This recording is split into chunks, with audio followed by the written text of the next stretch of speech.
You talking to me? I am because I just sent you an email saying you didn't email the photo. It's only on Facebook, but I No found it. way. Yes way. You didn't email the Zoom link either. I just used last week's on the off chance it would be right. Oh, wow. Okay. Here, give me a minute. I'll be right Yeah. back. I'll go send it. Wow. Slacking.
Wow, I thought I had that all set. Uh-huh. I thought I was ahead of the game. No. Yeah, man, I guess. What are we going to do here? No. One-on-one painting. Yeah, I guess. That's it. Let me get everything. Give him a few minutes. I'm just going to got to get my second phone set up.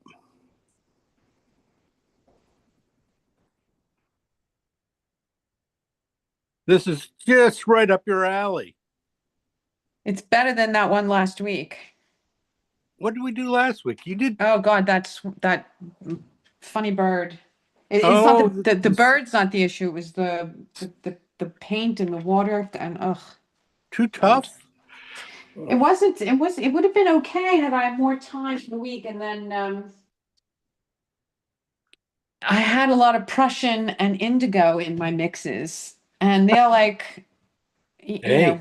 they're like burnt umber. The overnight they're gone. So you can imagine 5 days later, they're really gone.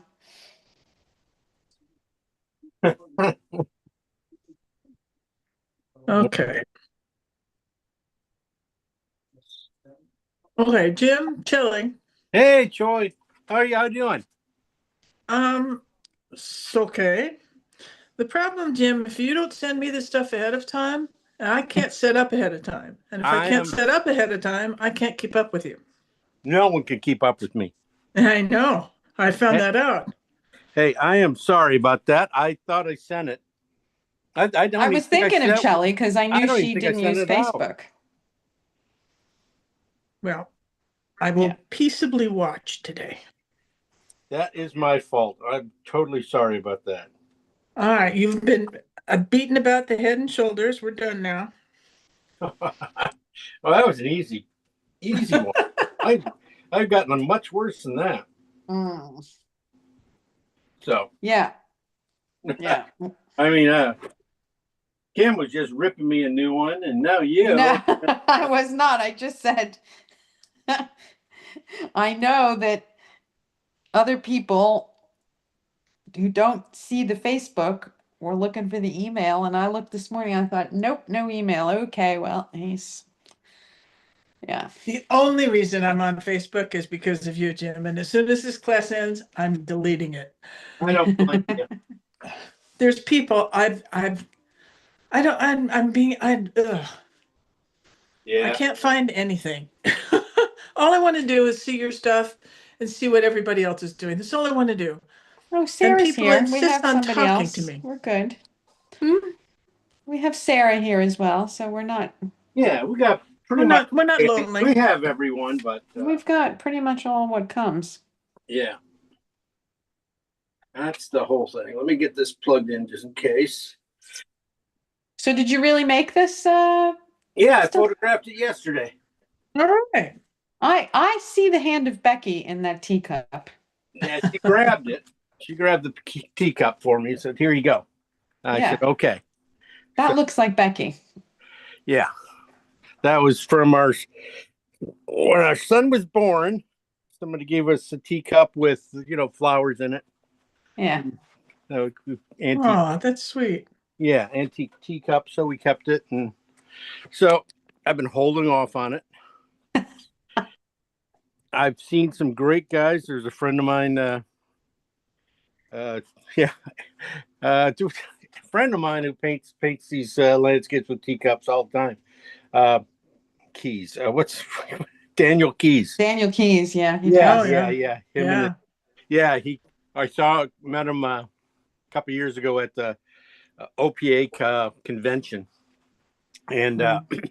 he, we had a free paint day, a couple days. We, paint in the studio and things like that before the show and stuff. And he brought out his teacup he paints with.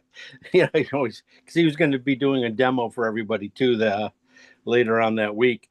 But he had his own personal teacup. I He love brought it. out, put down, then grabbed some tulips and put them around it, and it was just It was you know nice. Yeah. yeah, He's and he's just amazing painter.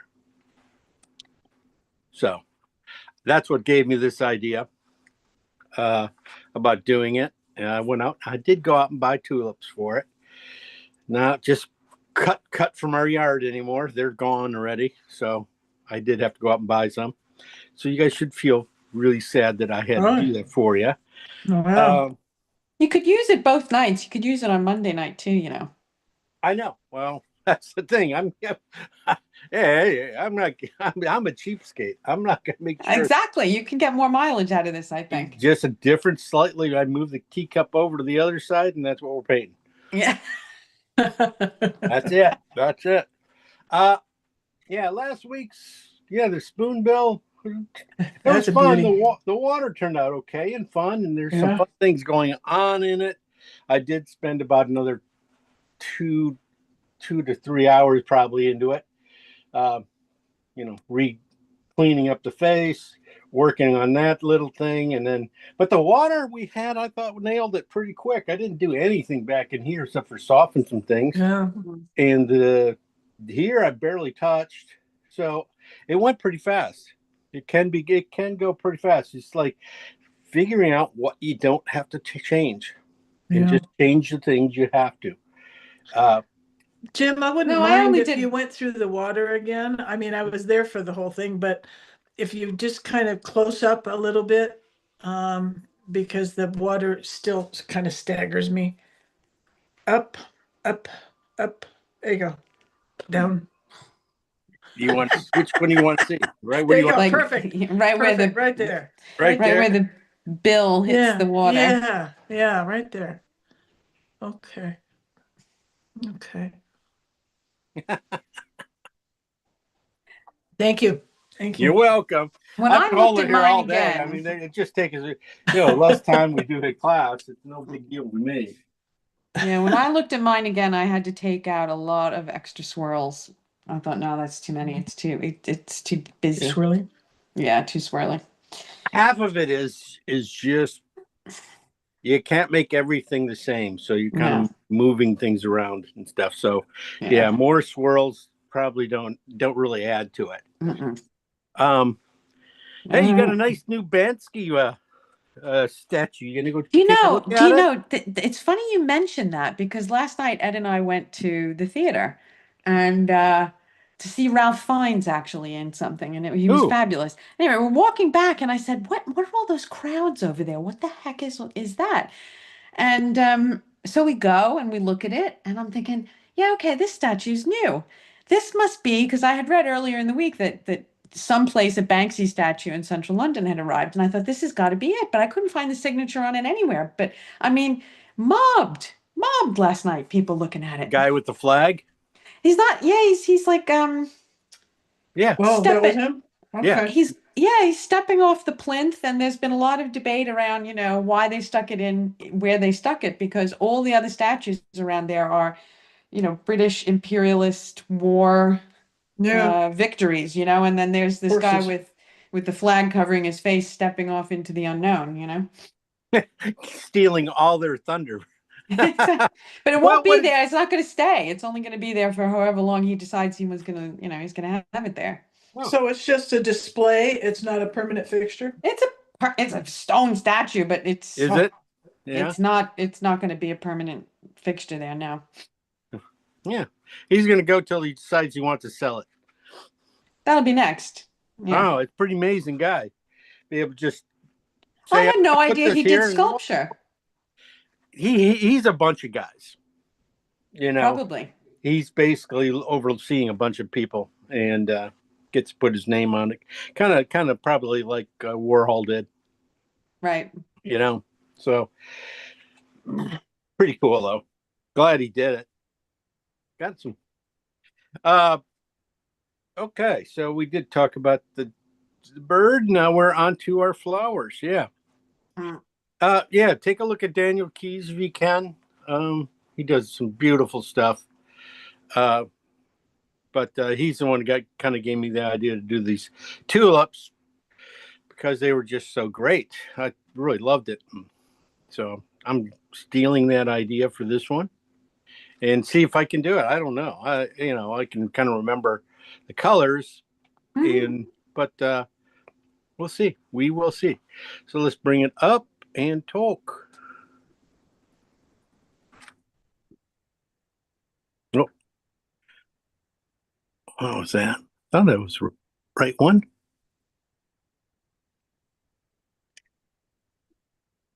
Huh.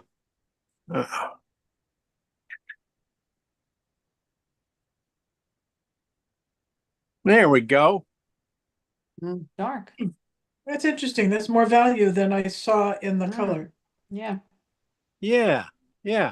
Oh. It's a huge range. It's pretty much everything from dark to light, especially with the white and areas. Lots. It's one of the things you do still life. You're gonna get a lot of in between values. So we're just gonna go for basic values. But I think some of these things are like half steps. In between there. Definitely when we get down the bottom, you get a lot of the darker values. You're going to have a lot of as you can see over here, these areas over in here, they're really close to 9s and 10s. eights are probably highlights, for this whole bottom, except for the tulips. Tulips heads are always going to be different. Uh, uh, and then we got the back here, our cardboard, that beautiful cardboard.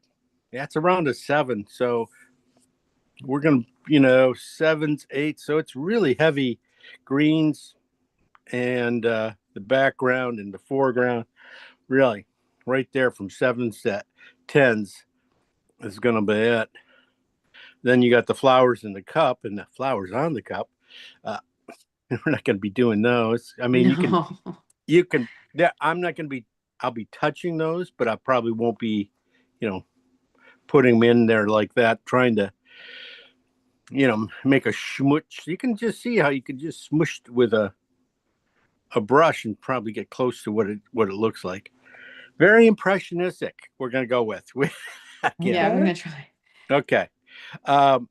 Jim, what yeah, about the background? How are we gonna the very, very, very dark, which Yeah. has some color in it, I can see. Yeah, we're going to have some color in it, but we're not going to be doing too much back there. That's the thing is there was the house next door, because I shot this outside. The house next door and yard and stuff like Nice. that. Beautiful stuff to look at next door. So I just kind of, I fudged it out, and we're just going to go with this. And I wasn't going to paint that anyway. No. But just for you guys, for you can get past that, the cardboard too. Don't worry about the cardboard. The cardboard's not part of the painting. I mean, that color-wise, I kind of like the color, but I didn't like, I don't want the ridges and things like that. Let's go with the color for you. All right, color. Yeah, rich, very rich. You got a lot of yellow greens in here and some orange greens and blue greens. If you got phthalo green, you're going to be set to be able to make all these guys. But if you got viridian, you're in trouble. No. You can make I've got sap green, I've got emerald green, I've got terre verte, I've got all kinds of. But she won't get the one that does it all. Okay, girl. I don't want there's no other green stain. I'm going to use it in front, obviously, but not in my All kitchen. right. Nope. Okay. We try to forget about the background. The background, this is going to be a study on the cup and the flowers and things and whatever the petals and things are, not the petals, but the stems and leaves. And so we're not going to have to worry about the ground too much or the background. The background's just going to be dark. I'm just going to basically I'm going to start with just what I can get away with. I'm probably a dark phthalo green and transparent oxide or something like that, or something warm back there. Might even be blue and transparent oxide, probably be brighter. But I'm going to try to keep it simple. Greens, yellow greens, and so we do have to have a lot of yellow, some good cad yellow mixed in there with those greens. But we're going to try and we'll get a lot of different greens in there. But the thing about this is to kind of try to paint it as simple as it is. These strokes can, it's concentrated on big, long strokes and against some short ones that, when you get into the faces of these tulips, we're going to have to come in here and do some real nice, beautiful strokes. It's layering of colors too. So the first layer of colors is not going to be the final color, but it's going to be, setting up for the next color and then the next color, which could be, usually 3 rounds of color over something will probably get you to the right value, right thing. But it's also going to create a lot of transparencies, translucencies, which like something like this has. You're going to have to come back and paint the real rich reds in there, probably with a nice, probably a tiny little brush. But then if you have to bring it out, you bring it out, you know. But But is the starting point going to be the darkest version, let's say, of that pink? yes, yes, yes. Right. We're going to start dark and definitely work it light to the Mm. light, and then come back and put in, you know, fudge, push it around a little bit and get Highlights, the yeah. get the, especially when you need something clean, a clean line. But then these clean lines, they don't always, you know, mean what you think they mean. If they're in the wrong spot, they're going to draw your eye to the wrong places. So, you know, sometimes if it's not bending like this one, unlike on that pink one I just showed, the way it bends back around the curve there pulls you back into the painting. Where, you know, if you have something too far outside in the wrong, you get the wrong curve or color going outside your painting, it's just going to pull you off. So that's going to be something to watch for. But I did keep it. This is really soft in the background. You know, we got the foreground, we got some tightness here, but in the background, it's a little softer. Even the mug's a little soft. Becky would have reshot that 100 times for me, but let's go. I don't want anything too perfect for you guys. Ovals are going to be the toughest thing to do on this thing. I'm not worried about the ovals of the tulips, but the ovals of this cup is always going to be really tough. But if you can get one right, you can pretty much get a lot of most of the other parts right. Like this one up here, you know, on the top part here, this is pretty simple. It's only basically it's 3-to-1. It's size wise, thick wise. So it's the width against the length is 3 of these to equal that, the length. And then all you have to do, if you have that, you know, just basically cut off the edges of these guys, and you get the right oval. Close enough for government work. That's what we always say. So that's what we're going to be looking at. The handle is also a nice little thing, but you know, when you get into these still lifes and stuff, you want to add a lot of color. You know, you want to think you're seeing all the colors, but you don't want to that. In fact, you want to keep it a little simple because there is so much more color. If we were really looking at this, you would see a little bit more color, in fact. But I want to, you know, play with the colors that are going to be, well, we make, instead of, you know, chasing color. You know, because you could see colors in here and you'll be running around trying to see all the colors in here, because you got a lot of reflective colors and greens and other colors, and then you got reflected sky coming in here, and then you got the sun over here, so you got a lot of little colors to play with. But don't let those get in the way of, just know that they're there.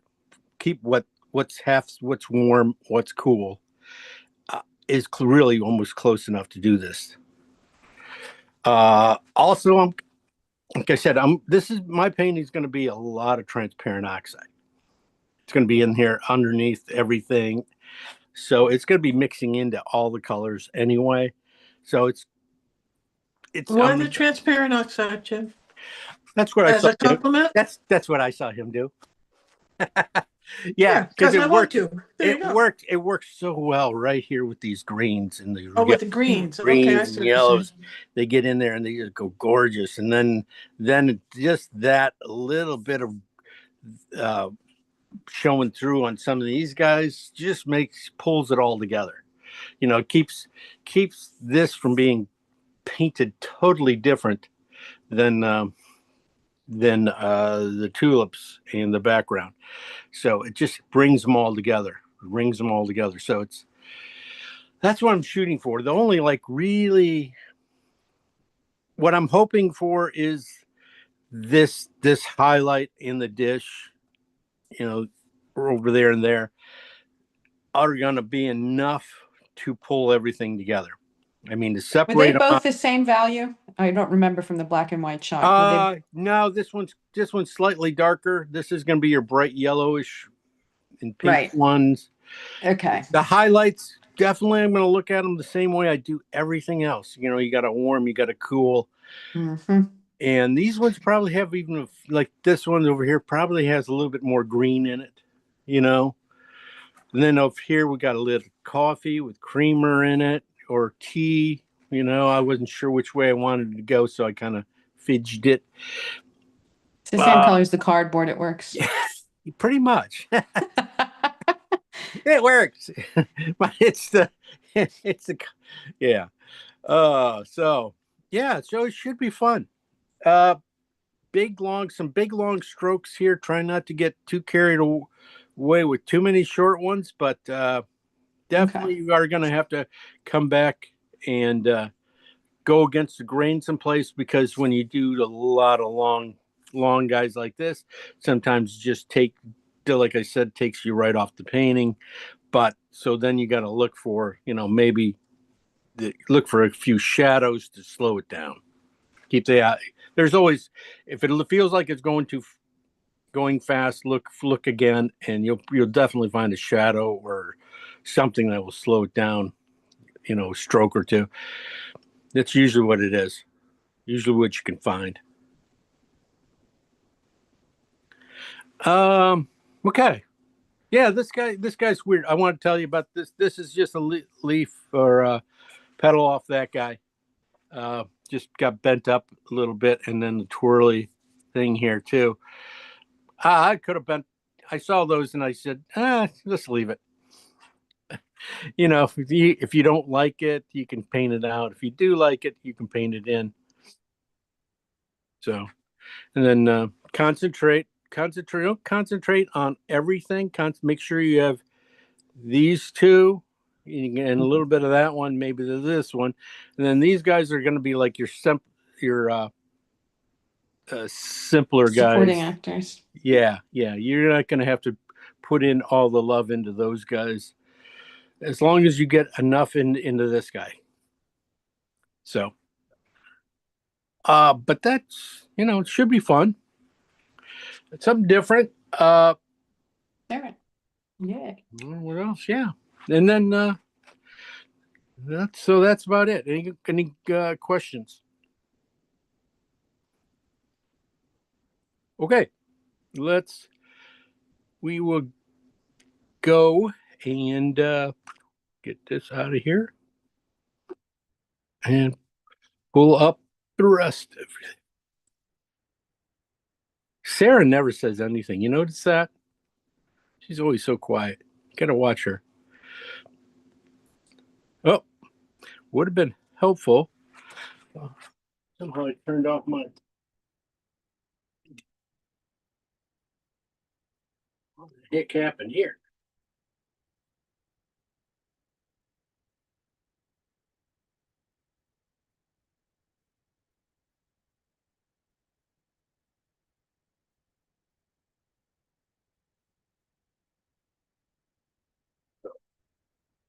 You guys seeing that? Let me see. No. Am I still off? No, I'm on now. Okay. Boy, one of those days. Of course it did this again. What the heck happened?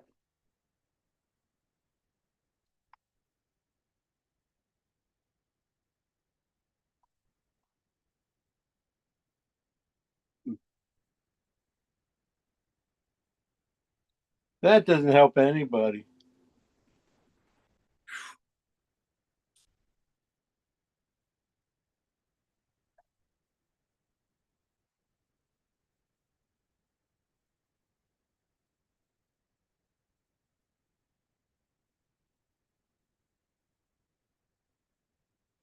Oh, That's good. That's what you normally do. yeah, it's off a little bit. It's really tight here. Anyway, it's not big enough. Let's get going. Definitely we're gonna need a mix, of course, our regular brushes. I find I'm probably going to end up doing a lot more synthetics on this one just because of the smoothness and length of some of those strokes. I think these guys will really come in handy. But that being said, I'm sure we can use some of these guys to give it texture, especially at the beginning. So we're going to keep these guys over here. Colors are always the same so far. We're going to be using our titanium white, cad yellow light, cad red light. This is cad orange, permanent cad orange, or permanent orange, not cad orange. And then next to it, I do have, since it's not cad orange, it's just a little darker and very weak. And next to it, I put out my cad yellow deep, which is almost it, just a little. So I'll be mixing probably these two together to get my cad orange. Ochre, yellow ochre, light oxide red, alizarin crimson, cobalt blue hue, phthalo green on the blue side, transparent oxide up here. I do have a little bit of red up there that is, what is that? That is cad red medium. I might have to, for these flowers too, the pinks in them, bring out some quinacridone. Let me see where it is. I don't have Jim, what about permanent rose? I put that out because I thought that might. permanent rose would be fine. Fine. Is that different enough from alizarin to really merit me putting also out alizarin? No, I mean you could probably get by with one.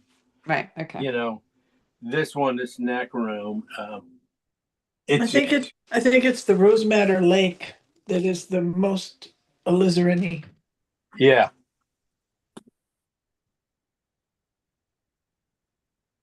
All right. So I'll see you guys later. That's it. You guys mix up your colors. We're gone. Start with the greens. It gets going on the greens. Let's start with the greens. Why don't we? We'll start there. Yeah. Like we're gonna start there in the phalos. So I'd be starting with transparent oxide for those guys.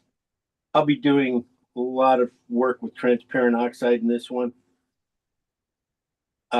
Probably even toning the canvas with it up here, so I'm gonna leave some up there. Did not put out transparent oxide, even though I'm going to be using it. That was not too brilliant. Let me see. Yeah. That's crazy. You could also use burnt sienna, would probably sort of work. So some transparent oxide, just a touch of phthalo green in it. Less than half. Definitely want one like this. Oh boy, that's beautiful. Maybe just go a little, just a hair farther. I'm thinking of the other colors, yellow, greens, and stuff that have come out of this. And then the other version of it just on the brown side, but it doesn't have to be quite that brown. I think, well, this could definitely end up being in the cardboard. Really fabulous cardboard. Yeah. I spent hours cutting that out. Yeah. Cardboard. How did you get those little ridges in the cardboard? You know, I rolled them in with a little roller I have. It rolls them little by little, just to make it different. Yeah, yeah. Hopefully this color here, just with a little white, might come close to the coffee and the cardboard tone. But one of the things I was not going to really worry about the cardboard tone. I was going to try and do it with a stain and with maybe a more fun strokes in there using the canvas to do it. So first ones are just transparent oxide and phthalo green, definitely being here. Definitely we need to go phthalo green and alizarin. And blue probably there. We got a little blue. Definitely these two colors. Definitely going to be in there. One on the alizarin side. One on the green side. These guys toned down should get all these, good help with these the blue greens that are at the bottom of the long leaves here.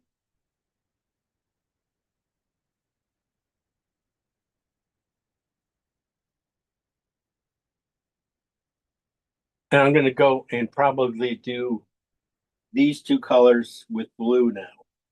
So I'm going to do transparent oxide back here and do it with blue instead of green.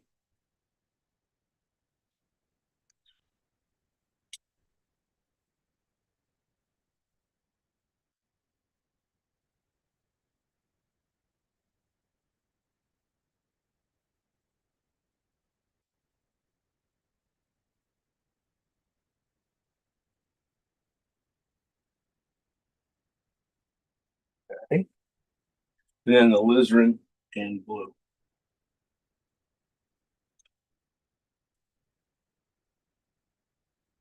Not too much, really. And then we got all of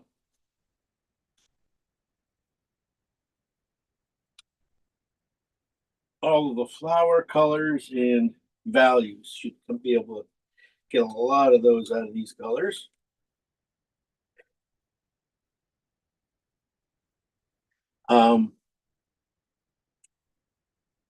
Want any more in there? Back. More in that one. All right, I'm going to keep these guys in.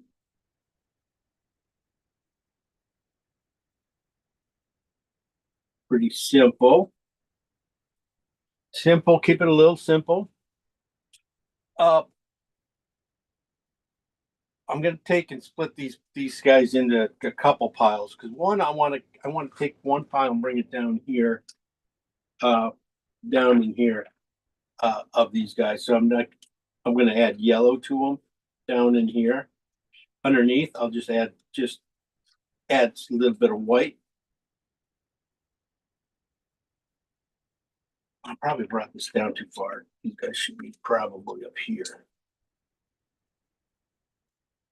Neat. And then I can have that last row here for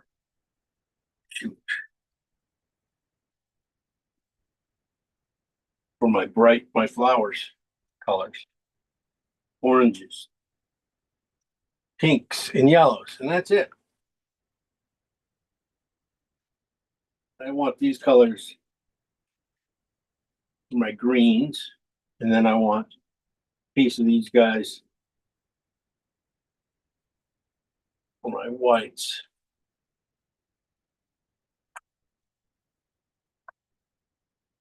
Value on these guys.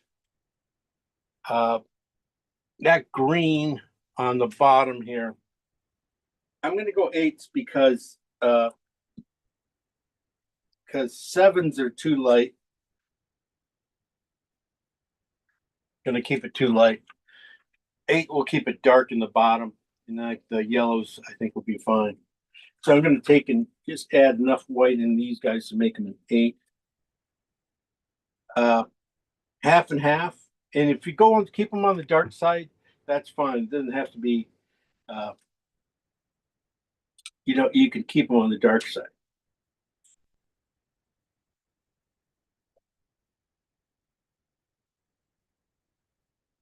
That's when I add enough green into it. That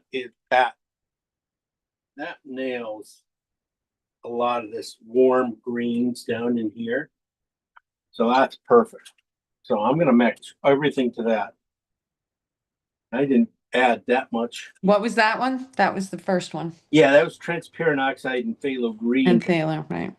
But I really put a little bit more phthalo into it again than I normally do because we are on the green side. This one Yeah, this one gets into the cardboard and things like that. So we're just gonna leave it there.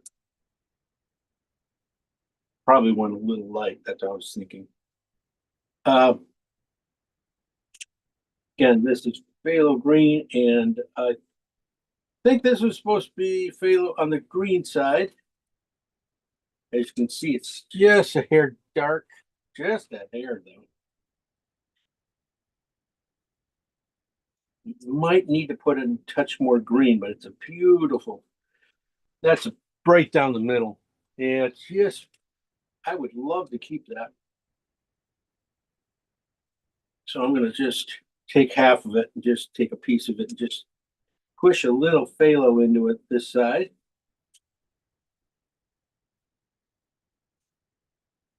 That's close. That's close. That will hit. Yeah. You're gonna hit some of these darker areas. It's gonna hit again down in here, so it should be okay. I just kind of push the green just a hair more. It's too close to that. And I think it went a little dark now.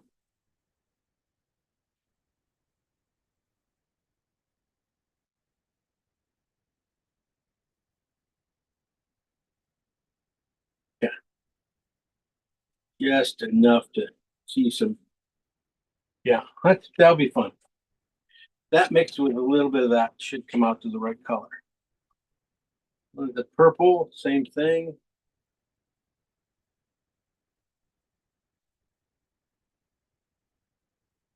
This should be fun in some of those crevices. I'm thinking about in here, this kind of little stuff. And this color, I'm hoping if I lighten this up enough, this greens and these colors right here, if I lighten them up enough, I can get the cup out. I think that mixed with pinks and some other greens and stuff, I think it'll be all right. Okay, transparent blue and transparent oxide.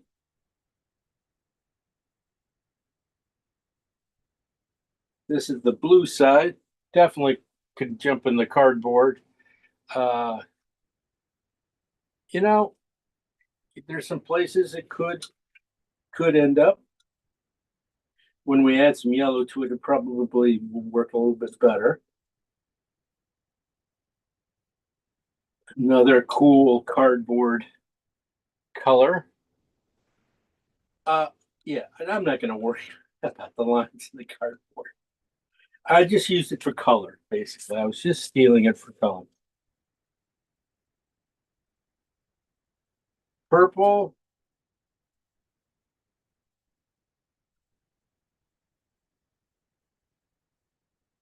Yeah, you're going to find this again right in here in these really dark areas and stuff. Sometimes, like I say, browns are really close to purples.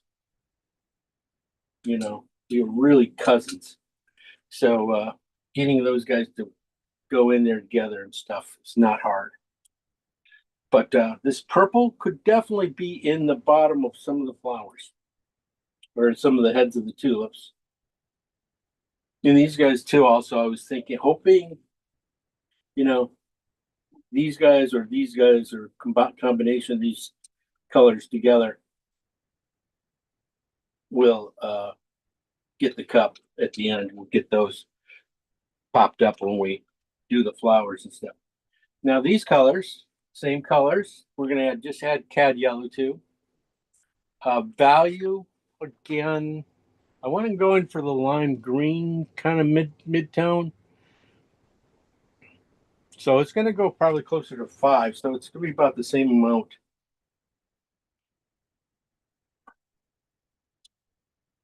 I'm gonna start there. So there's no white in this color. It's just gonna be yellow for now. You see where that goes. Goes in a few spots. value is still, this is like an 8.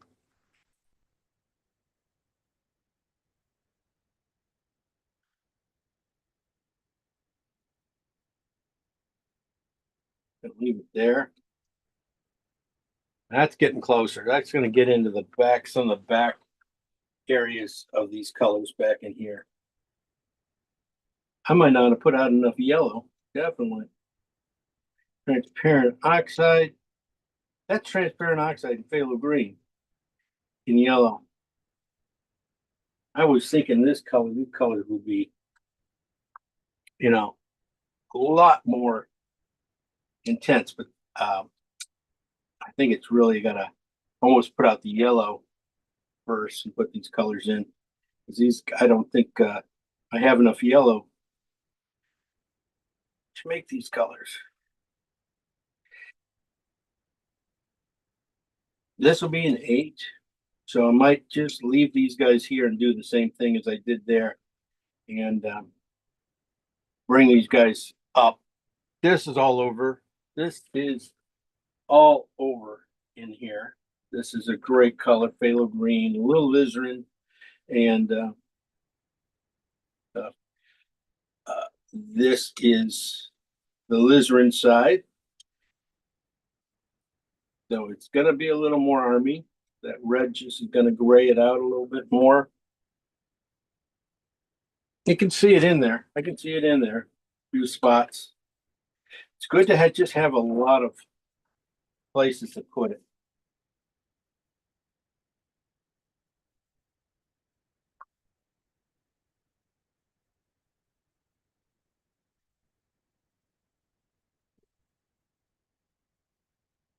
Yeah. Put that down. Clean my knife. Blue and transparent oxide. Oh, this is what I was really rich, dark, warm green. I'll be in there. Clean my knife.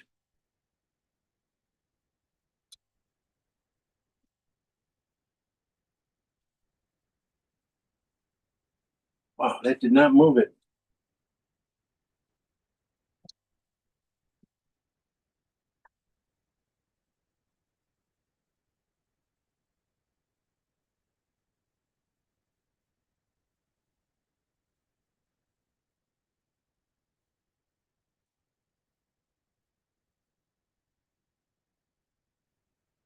Red purple's not moving the color very much.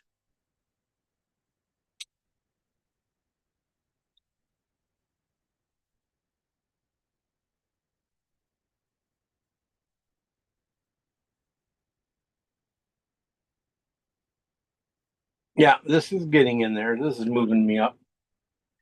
So I'm going to take all these colors and do them one more time, just a little piece of them, and add a bunch of yellow to them, half amount. And then we'll get some flower colors. You'd get a little bit of those. Probably don't even need that much.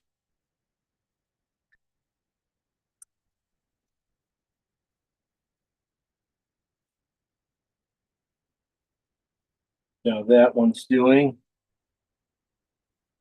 It's getting me closer.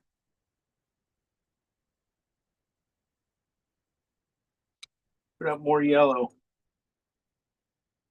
This is where it pays to have a good yellow. Okay, too far. Good. Not by much.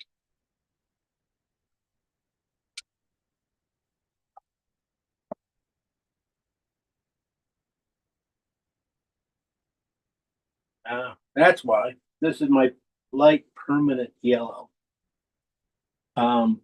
Definitely that's why it didn't.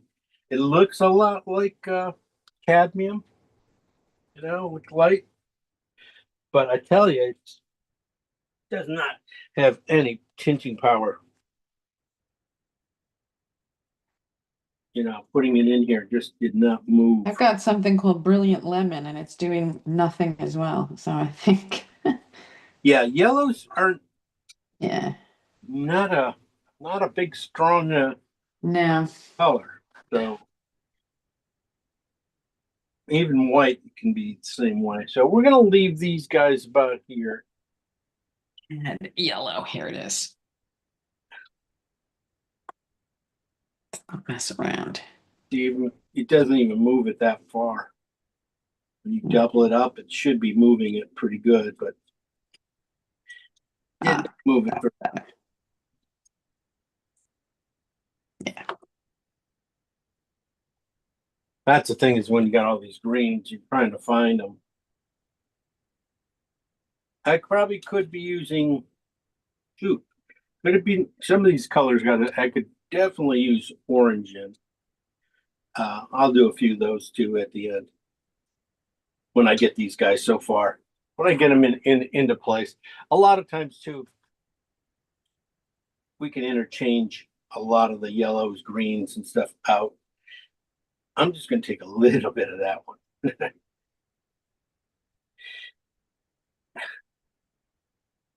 And that's a lot closer to what I need than anything else.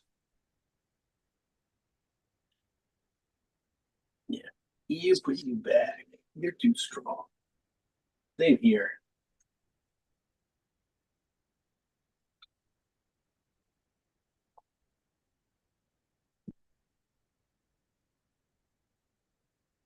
I'm hoping that, a lot of these, you get a few of these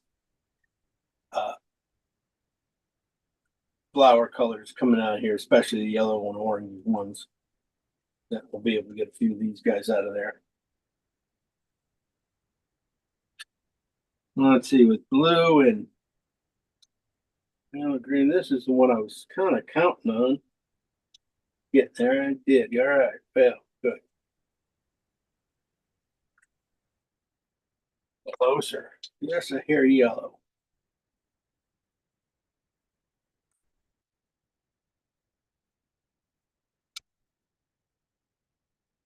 Yeah. Sometimes the white, adding a little bit of white to them. I'm gonna add just a little bit of white to these guys just to bring them up. So you really didn't jump too far enough from the first ones. Some of these yellow ones.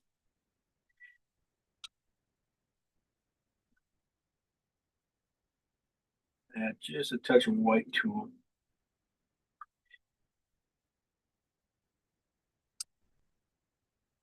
Bring them out a little bit too.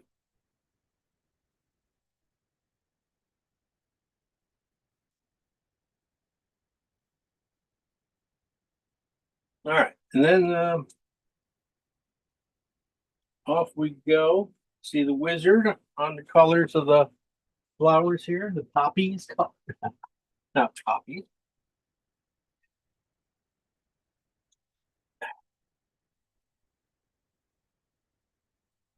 Thinking of hopefully, like I said, hopefully I can get some of the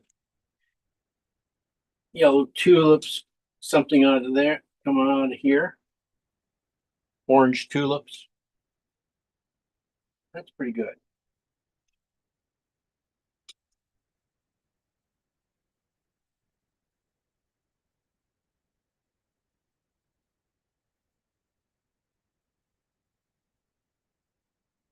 Pretty close, pretty close. Okay, just a touch more yellow to that. We have a bunch of the same yellow greens because sometimes that's just what it takes. So we've got the cardboard, we've got the stems, we've got pretty much a lot of the flower greens going in there. You got the yellow greens coming in on top. But we just need some flower colors, and we still need to take a few of these guys, probably value wise, up to wow. Yeah, with white, I'm gonna take these guys, pieces of these guys, just like I did with it down there, just a small piece of these guys. I'm looking for a bunch of off whites and purples. And so double the amount of, and that would help, I think, get take that cup. I know there's some warm greens in it. This is pretty close. This is value probably about a 5, close to a 6 right there.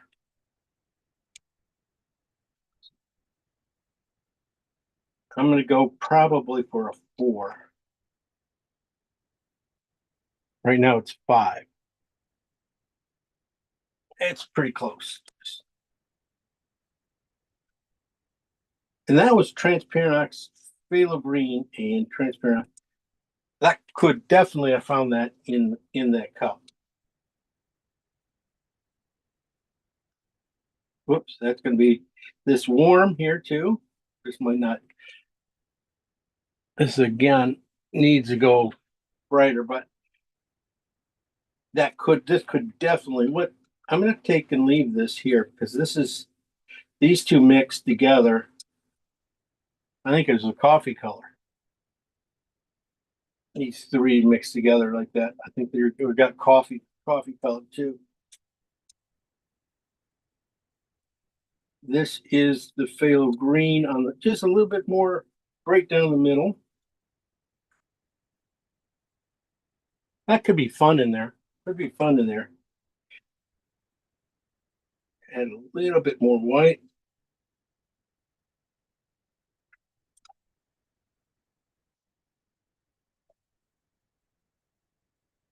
Yeah, that's the thing is if I can get all these guys at the same value, you can turn the form just with warms and cools, the same value.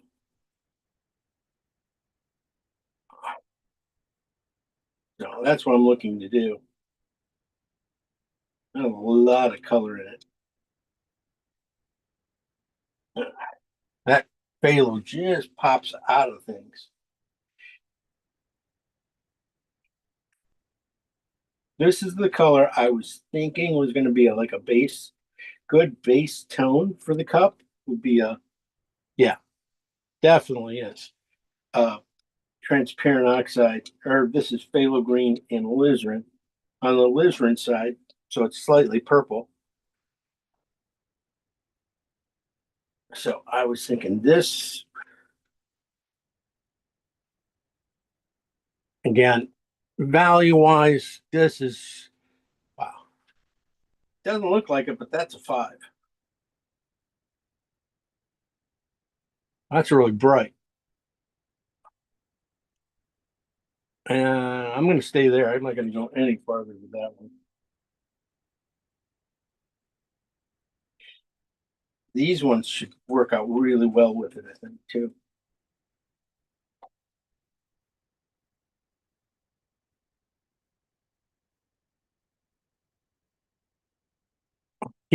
So you keep the cools in the front.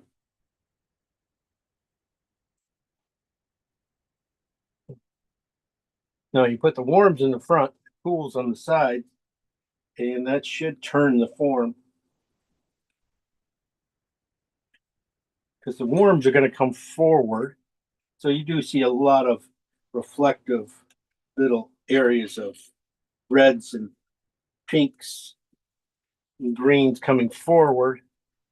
And then cooler blues and phalos and pinks on the outside should help you turn that without any yellow. This has got to go way, way up. Nice little periwinkle color.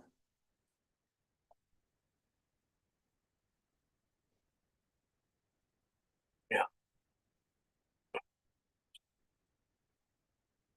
All right. So we need some regular reds and oranges and pinks and yellows. Some of these, like I said, some of these ones down below should work. Let's go for the pinks first. We'll go with just alizarin and cad red.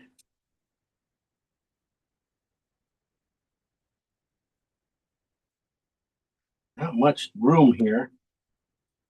So I'm going to go make these guys pretty quick and take them to value. Keep them really strong. That's red side value, probably around 4.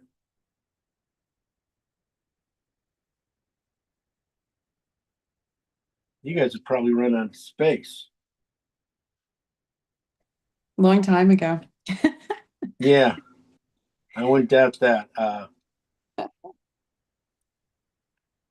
I was thinking too when I was making this, I could just do one color tulips. Yeah, Yeah. definitely not going to be able to get it. Let me try just alizarin.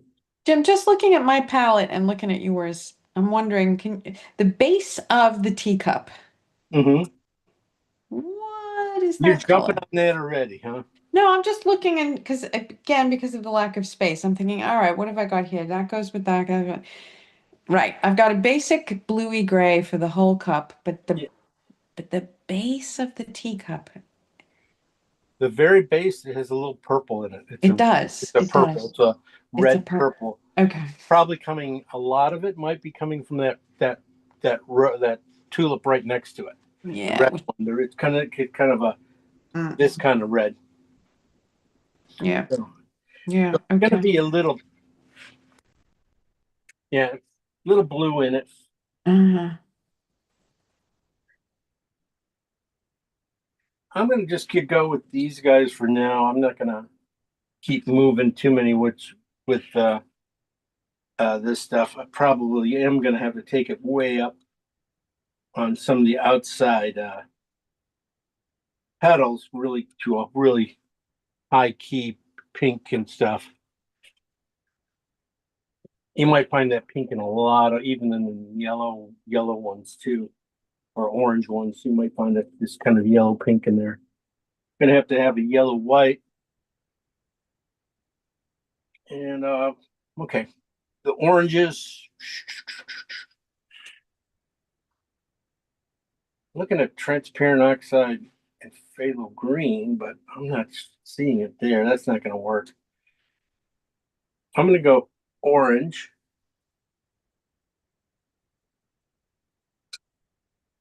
And a little bit of phthalo. That's just too much phthalo. Oh, see, that would have been good that'd be good in there. That would be fabulous in there. That's what I was thinking about bringing out. I just don't need that much.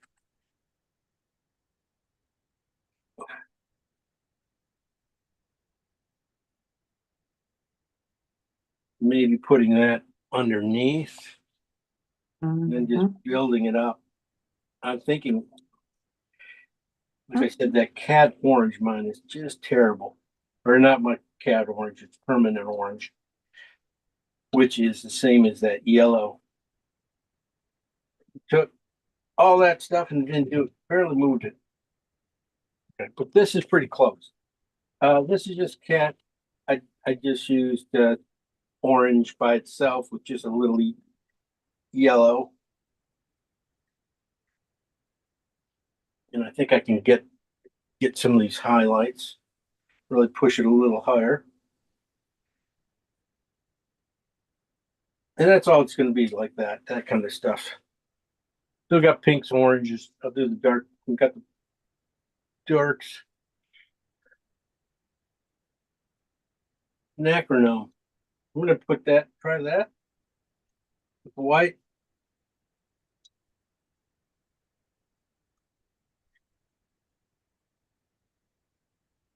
Oh, man. Yeah. Now with white, just going to put a little bit of green in it just to kill the pink and bring it into the fold of colors. What color is that? It's pretty. Yeah, it's quinacridone rose.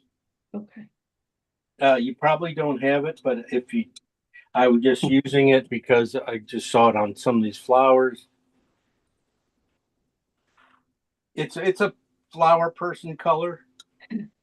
We don't use it because we're not painting roses and flowers a lot. It's not a big deal. Okay, I'm just gonna leave these colors here for now. One color I do need is a high yellow white.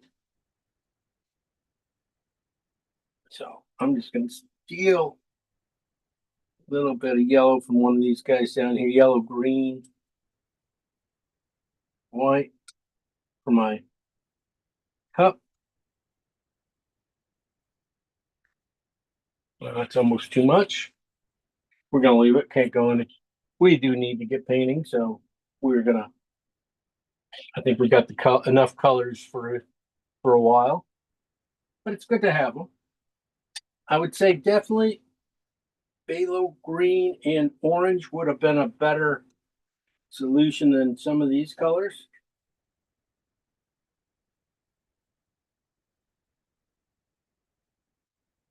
When you come to little things, I probably went overboard on these greens. I probably could have just went to this, and yeah, would have got it right away and could have said, okay, we can paint all those greens with just those three colors. We didn't have to do all this. But then we'd have way too much time left in the class. We can't do that. You got to keep you guys busy. Okay, well, so we'll go over the colors. And I'll show you again colors I should have made.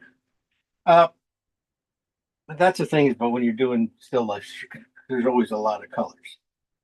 I can get away with a lot less colors on a lot of other things, it seems like. Anyway, we started off with transparent oxide and phthalo green. The green here and the transparent oxide. Brought them down, kept it pretty dark at 8.5 probably. Not really, pretty dark.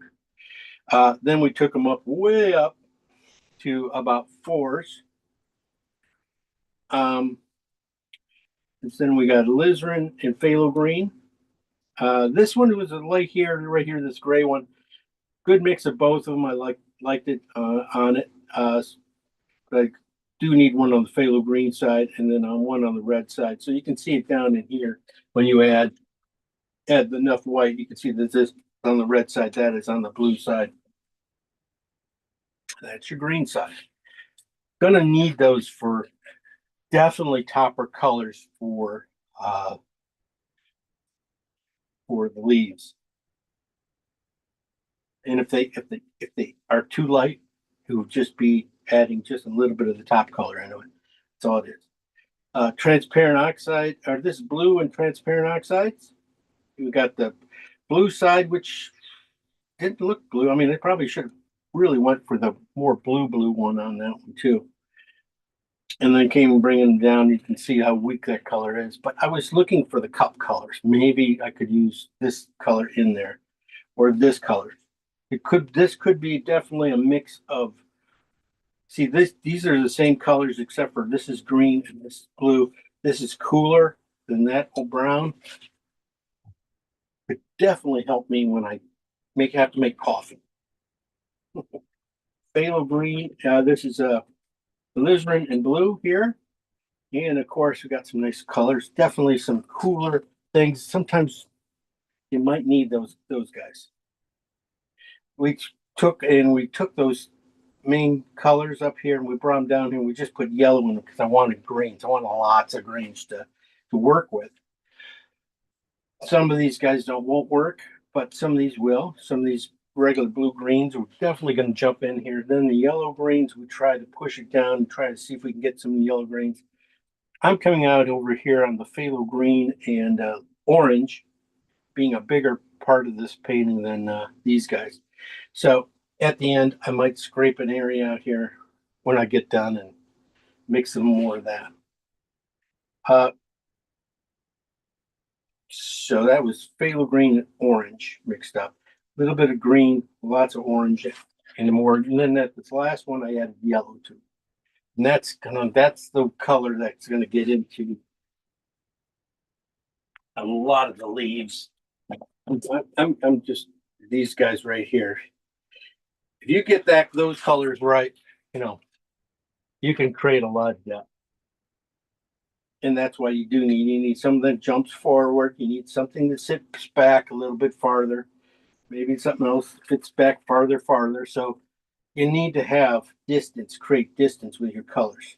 So you do need richness. And that's why I was pushing with the yellows, trying to get more yellow into it. And that yellows let me down a little bit. Over here we have white, just white and a little bit of yellow. So it's an off light. Definitely you need it for just that key teacup, trying to warm it up a little bit and whiten it out. Highlights, just it's one of your brightest colors. Here we have alizarin and cad red mixed together. As you can see, this is on the cad red side. This is on the alizarin side with white. Then this, I just did alizarin here together and trying to get some of the pink ones. It just didn't do anything. So that's why I went out and got some, pulled out my Trinacronome white, rose deep and white. And we'll see how that goes. And then we did a little bit of orange and a little bit of, I think I just put a little green into it. And then I put a lot more orange into it. And then I put some yellow into it. Almost what I did here, but you can see this is all really for the thing. These are going to be topping colors that when, after we build the insides of the flower, we topping it with these guys. That's my plan. Yeah, it's a great plan. I'm going to be drawing it in with transparent oxide and stuff. See, this could be easily a 2-week, 3-week class. I mean, and we're going to do it in a couple hours. That's it, folks. We're done. That's all you get. So I'll be drawing it in and trying to get everything done with transparent oxide in no time. Who came up with this class? This is crazy.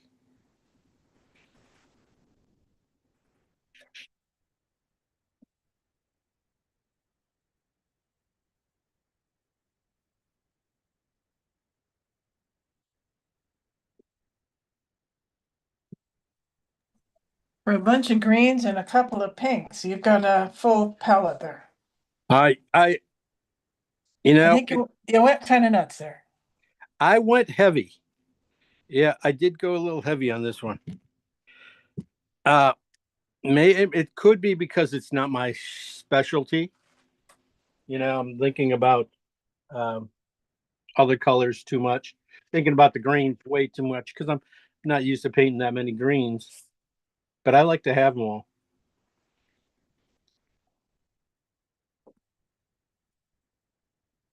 I'm a collector of colors, I guess. All right, transparent oxide. Hopefully this color is going to hold the whole painting together. So I'm going to just tone it. Also, on this one, I like the horizontal feel of it. And so I am going to think about that when I paint it. I'm gonna cut my canvas later on up here. So I'm not gonna take it all the way.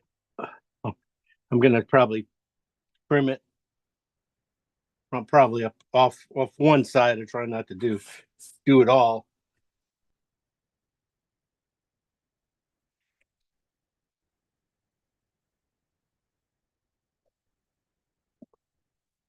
Get this tone in there.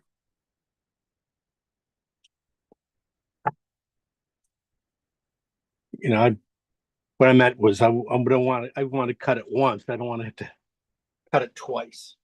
You know, cut the top off it and cut off from the bottom. But if I have to,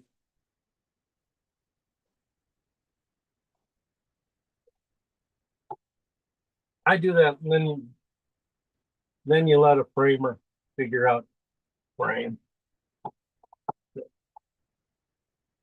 So this is what I was thinking. Hopefully, this cone here would be my cardboard.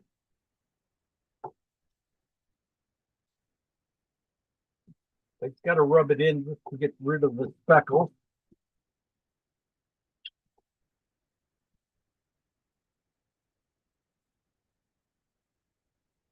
Okay, a little bit of speckle, and then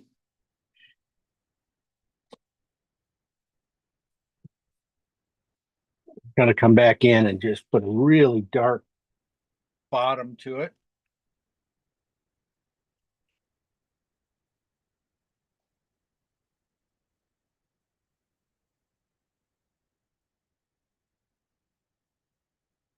And think about, trimming it off right about 2 inches. At least 2 inches. This is probably 14. But always leave yourself a little room.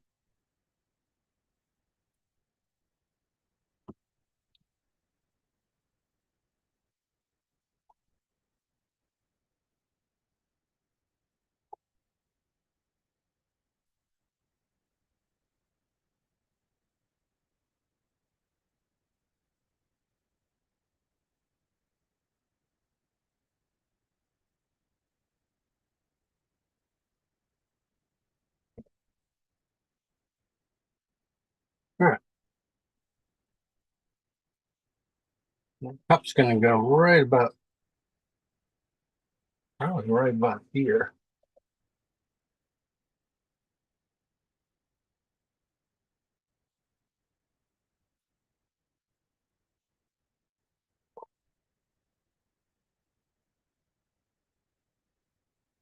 Yeah.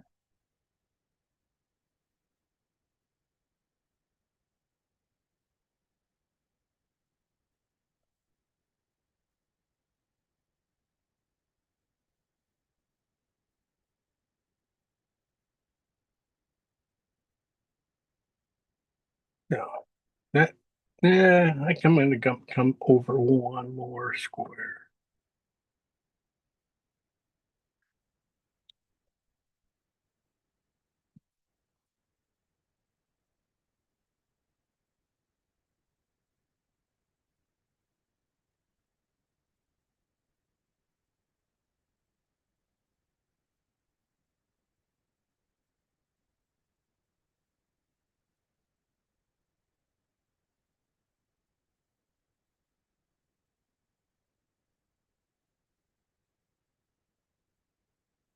All right. Coffee goes in there, so.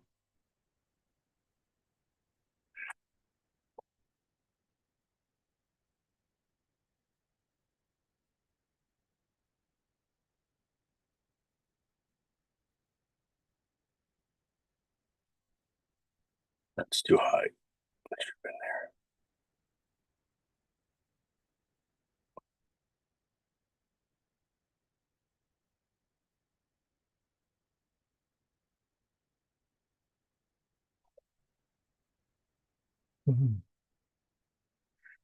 Slightly turned in.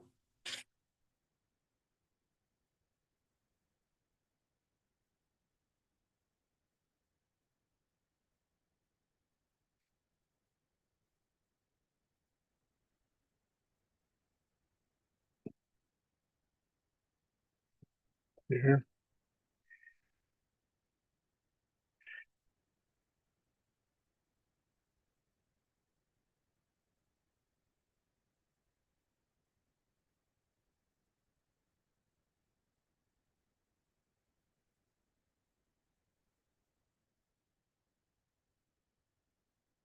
Okay.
That.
Right.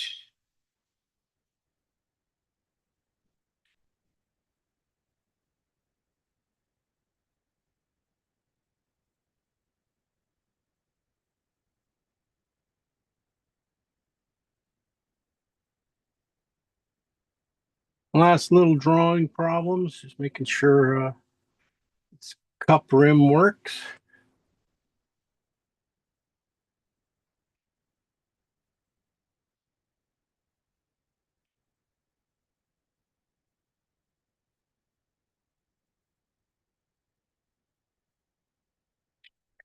Coffee works. You know, there's a lot of there's quite a few gradations in this cup here with things over it. So, you know, if we were really worried about that, I'd draw them all in.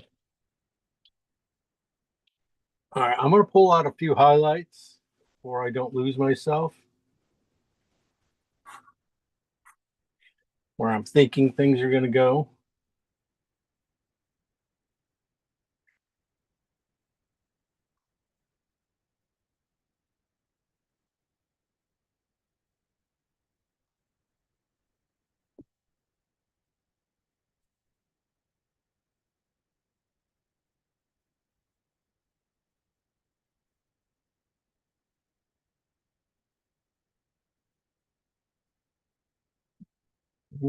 Angle.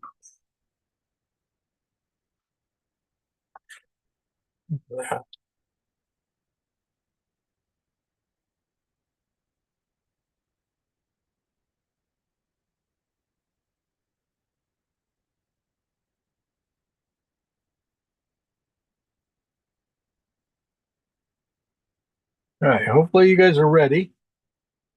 Getting there. I know I'm yeah, I'm fast. I didn't even draw in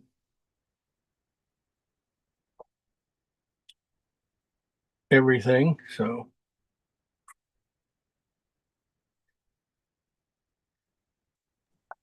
Jim, I was using the paint eraser here, but I see you're really rubbing it out. I suspect you really want it whiter, huh? uh no, I'm just really, to tell you the truth, just a little trying to find my way. If the paint eraser works great. This is just a little more delicate than I was thinking. So I was thinking trying to Yeah. find those areas a little bit. I didn't think I'd remeted all the color removed. So maybe that was it. It's kind of like what was on hand. I wasn't really that deep into it. Okay. This guy down in here would be a beautiful one to do. Sometimes you don't have to paint all the flowers fully out to sell the idea that you can paint a flower. You can paint one good one. You can exchange it for a lot of good faith in your painting, that you can paint all of them like that. So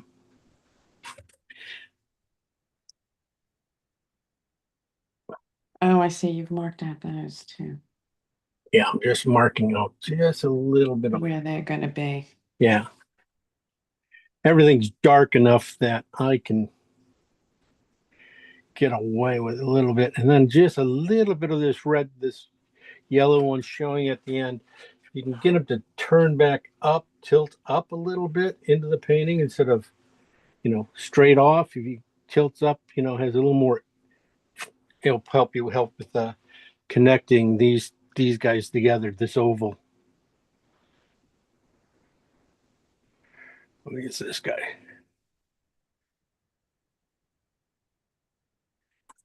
I can put a little tone in the red ones too with this transparent oxide, because I'm kind of thinking that this is going to be in their base tone anyway. Even though I don't think I added in there in the mix, it'll just help me to, move things along. Try not to get lost, in a painting. Okay, I'm gonna move a few things off here. Yeah, off of here and here. So this guy, come to bring him back a little bit more. That leaf here. I was just talking to myself about this leaf here, that curly one. He's the only one curls, so he's kind of could be kind of important.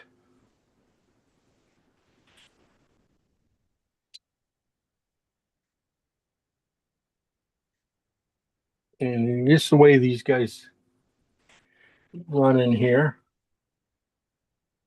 you can see this is a good brush for this stuff.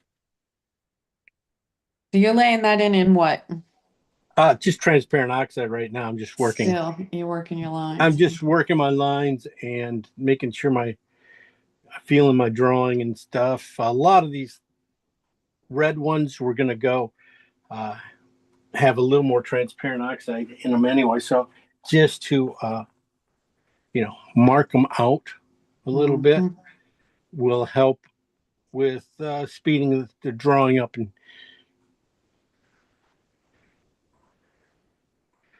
And it's one thing to draw it, another thing to paint it. These shapes always feel like they're good when you're drawing, but then when you put color on them, all of a sudden they change. They feel a little big or things like that. So we'll go back and we'll try to catch that too as we go. All right.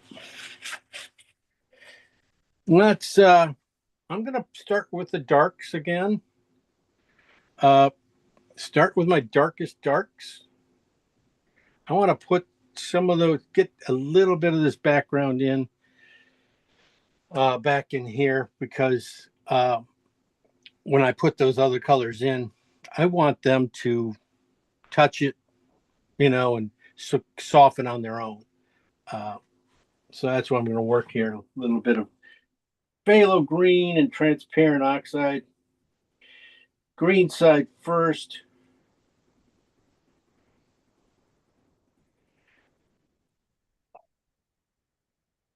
And I want it kind of scratchy.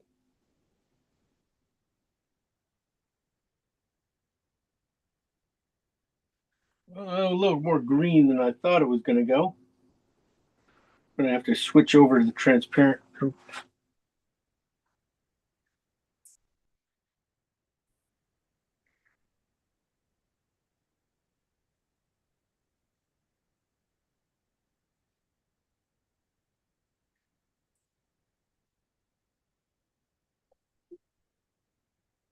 I'm going to look for transparencies even in this dark back in here I'm making.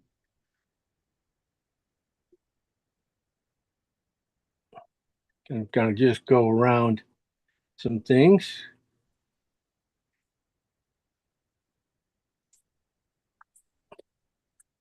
I'm not going to worry about the edge of the table. That's really green. I'm going to go to the transparent side, come back in with that over and warm it up a little bit. Got a little bit too much green in it here and there. But again, these are transparent colors. Beautiful for this stuff. Let's not worry about top here, because we're going to probably end up trimming it off at some point. All right. Let's see if we can find some of this color in here to help us out. I am going to stay on the green side a little bit at the beginning here. Just a lot of this stuff is just going to be to, help me along, keep me from being too lonely, and help me find my way on this journey.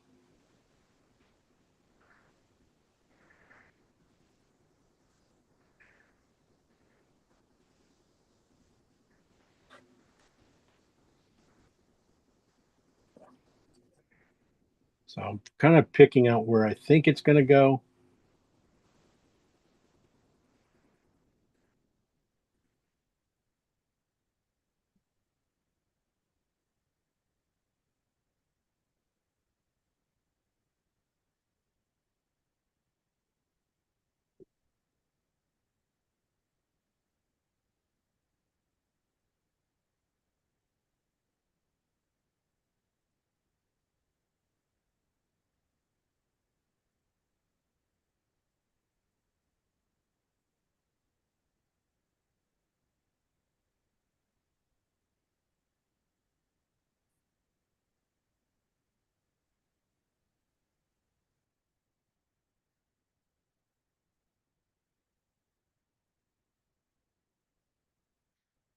I'm just redrawing everything I just did.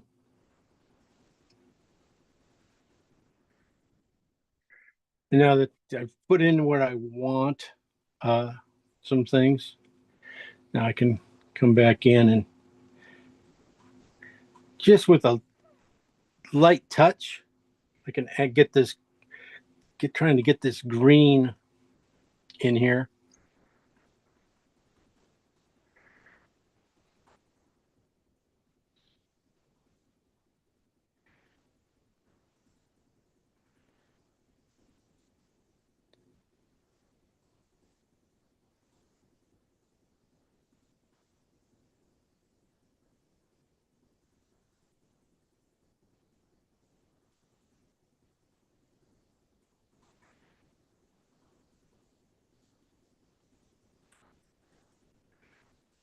Not going in very smooth as much as I thought it would, but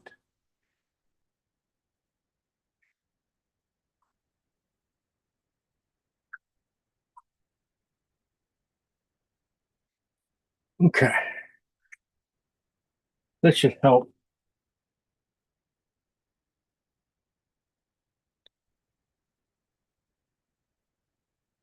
think maybe I was just a little off on the angle of that. Sorry, just talking to myself here.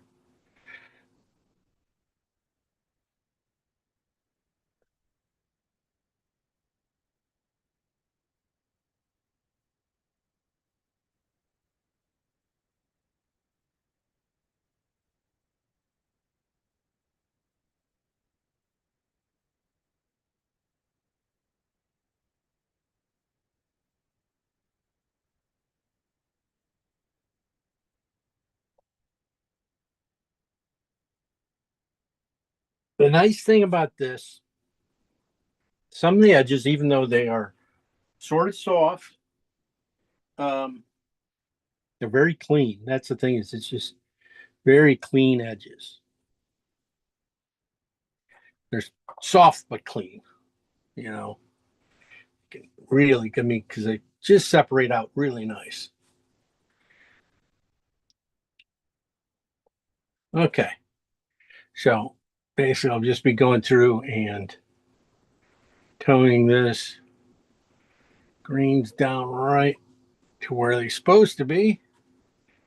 This color works really good for a lot of these things. Now it's just, we'll be going back and just really hammering in the right greens, exact greens, but for getting the value, being able to get a dark value and then go to a lighter value, you know, it just is going to help move this thing along. And then just having a green that ties in everything together in the background to the green, these guys really can be helpful.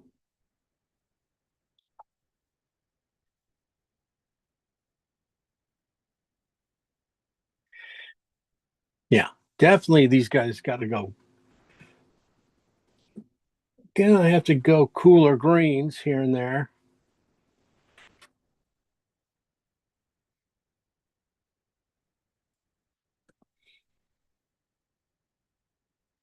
If I can get as much done with this one color, so I think I can, it's going to save a ton of time.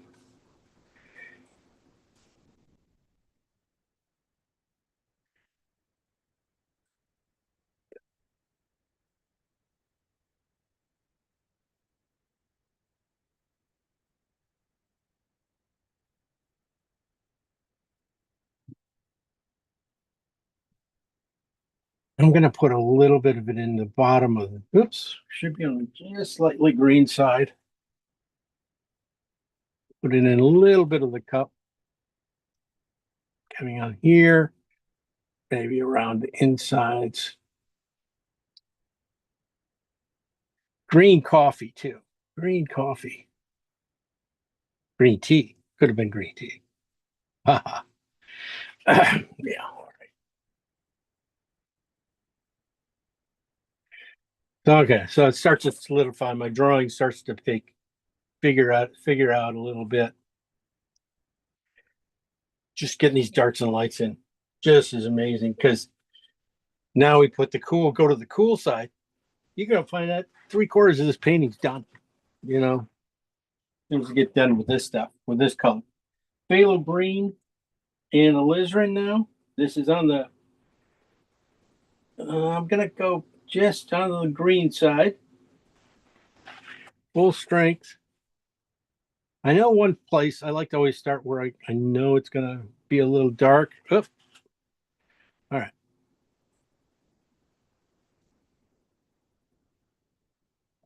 I was thinking this shadow of this in this leaf here really gets there and into that flower here at the bottom. So this color here is just value wise way too dark, but that's okay. We're gonna lighten it up. Just starts to tell me where to go over here and look at these spots that it could fit over here. Get these guys in nice, dark.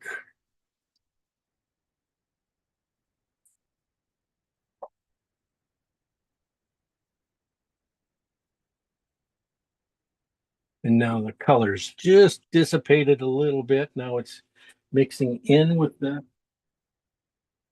greens a little bit better.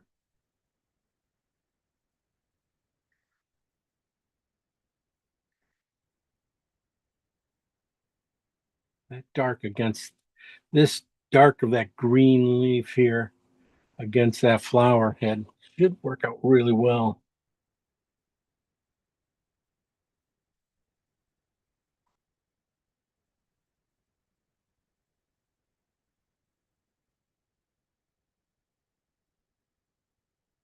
So just get a few of these.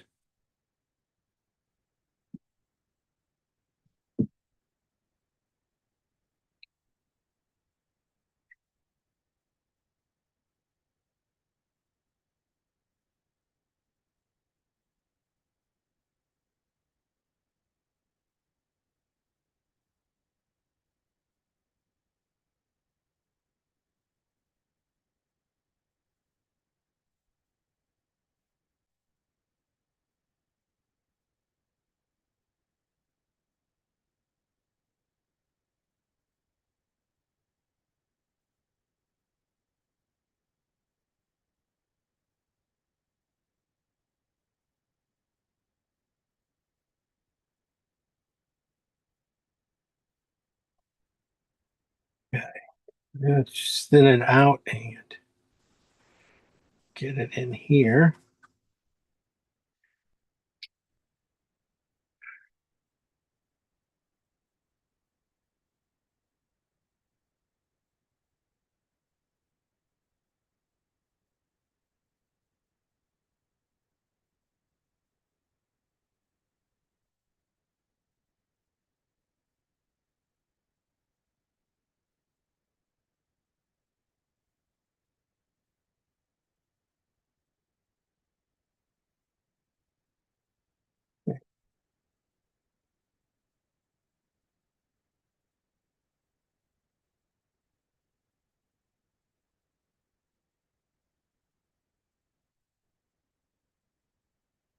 That was just the green. I'm going to see about putting a little bit of that.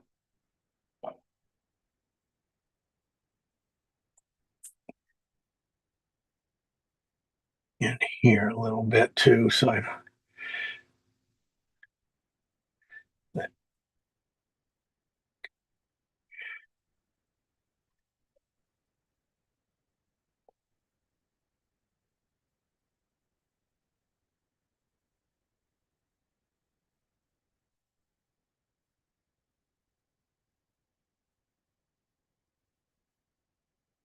okay.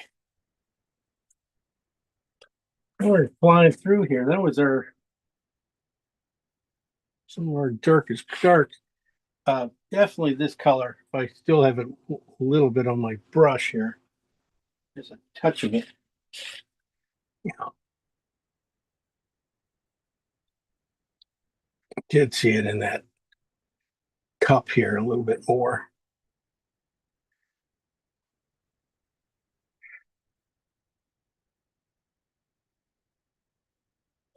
Maybe on the blue purple side though.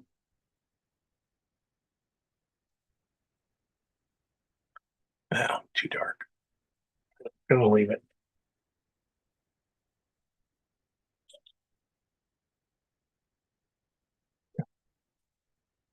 Um,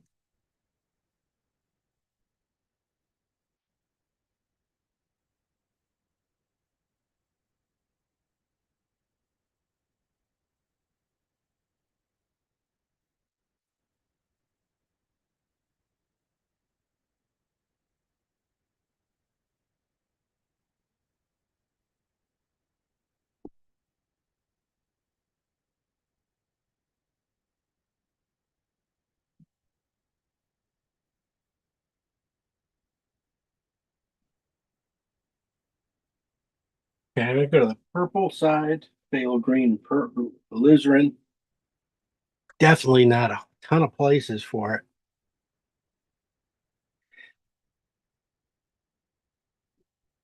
Like I said, maybe these shadows.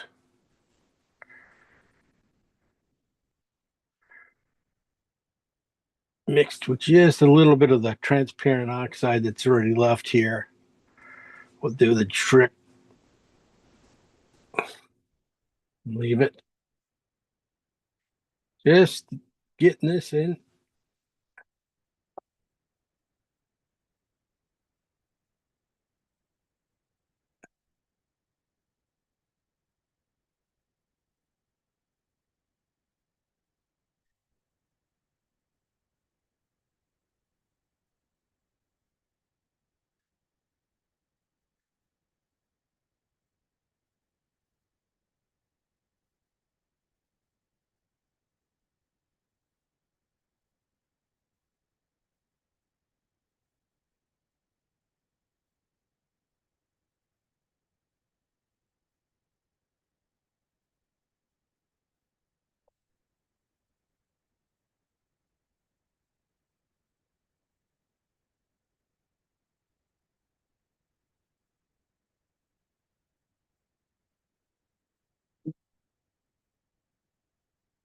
I'm going to put it in as I get going here and stuff. I start to see it a little bit, knowing what I have to do on these to get these guys to come forward enough. I do need the darks in here a little strong,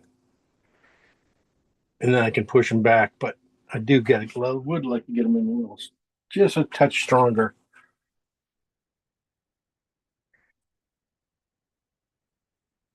And that'll give me, that way I can, when I do put in the right value and stuff, I can,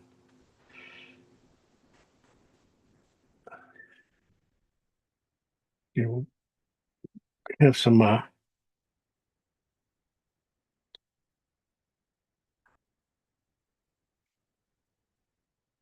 should be able to go fast.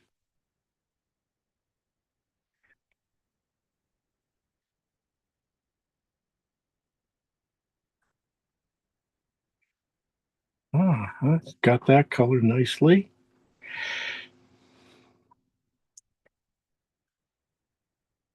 Okay.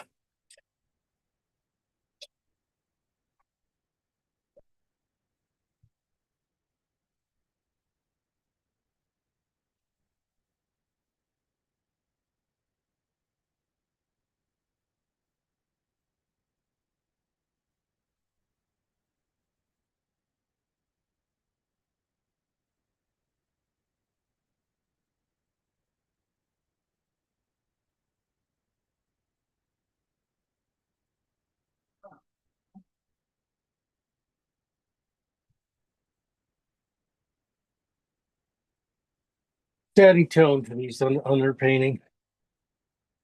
Okay.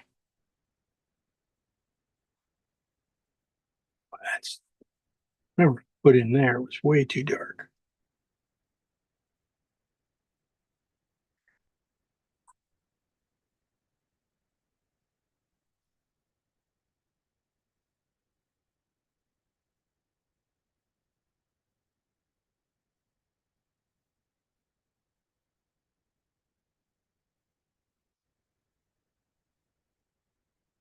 Okay. Uh,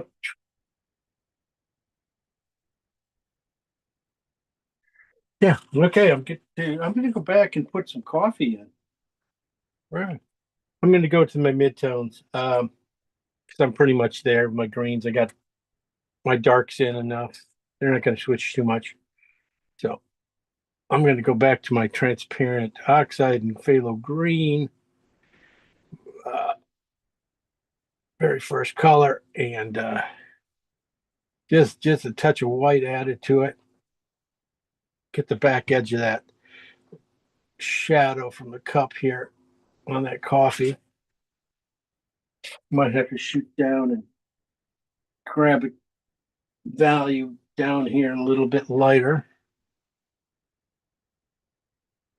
It's almost too dark, see? Wow.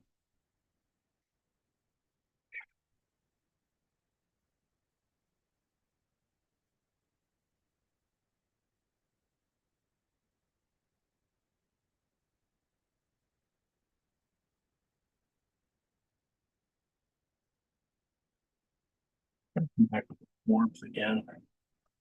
Just a little.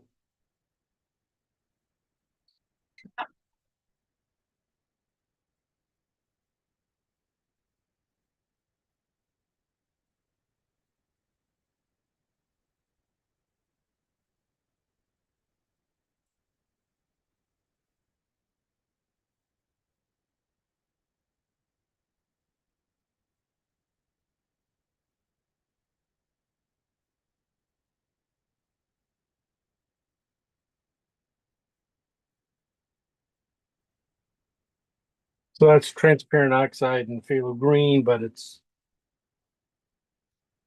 in here. It's just I'm gonna probably warm it up a little bit too here and there.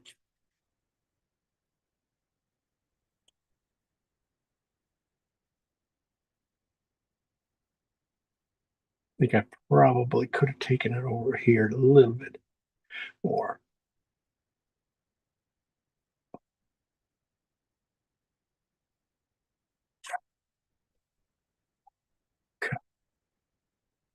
I think I'm gonna go to a little bit smaller brush. I'm gonna work on the cup for you for a little bit. And go to it like a number 10 here. And don't mind some of the softness in some of this thing. Sometimes you don't have to repaint everything. Let's try.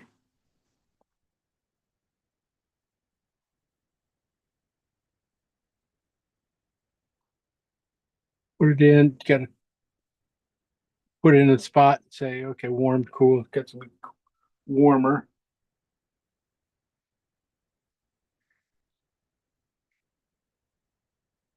Yeah. Okay. So this is again phthalo green and transparent oxide. This is on the transparent oxide side. I'm doing some of this cup work on the outsides of this side. That's what I'm defining, you know.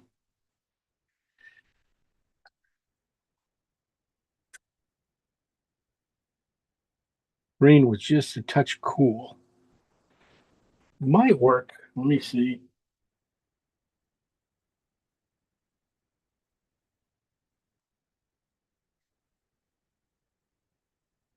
The inside of the cup a little bit better.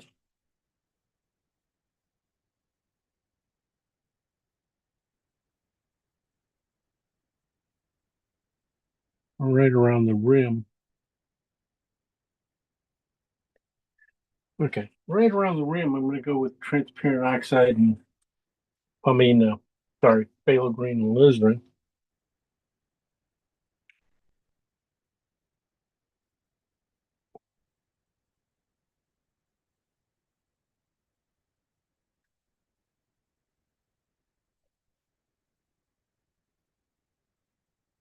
Start with a blue on that side, and then when I get run out of it over here,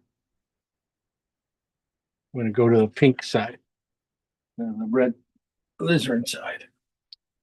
Maybe bring that forward.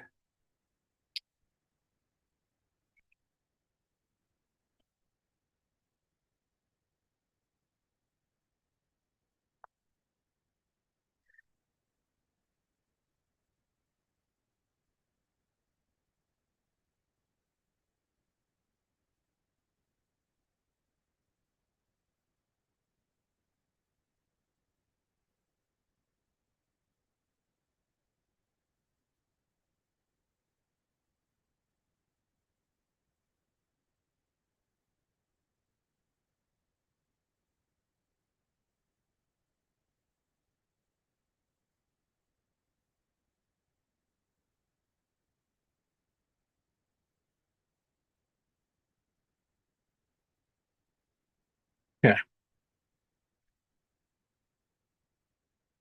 In the coffee itself, you're going to find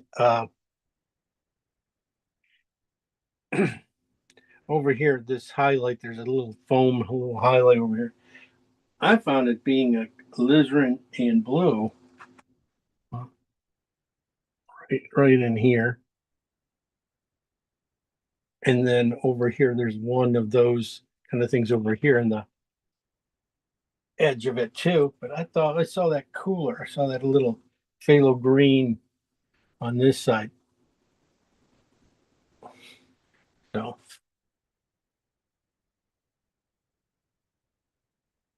now that I got the circle made, I can just go in and highlight a little bit, pull out the pinks, pull out the things. Maybe I'll even use real pink. This is the real pink from one of the flowers. Alizarin, basically alizarin and white around that front edge.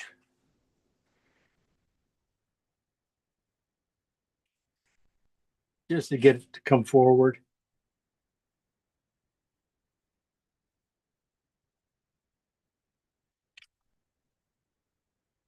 Then right underneath it, you can see just a little bit of the coffee here needs to be pulled down. Definitely needs to be a little greener. And I just happen to have some green right underneath it. So I was going to kind of throw in for the flowers, but also, for the tone for the cup here. And then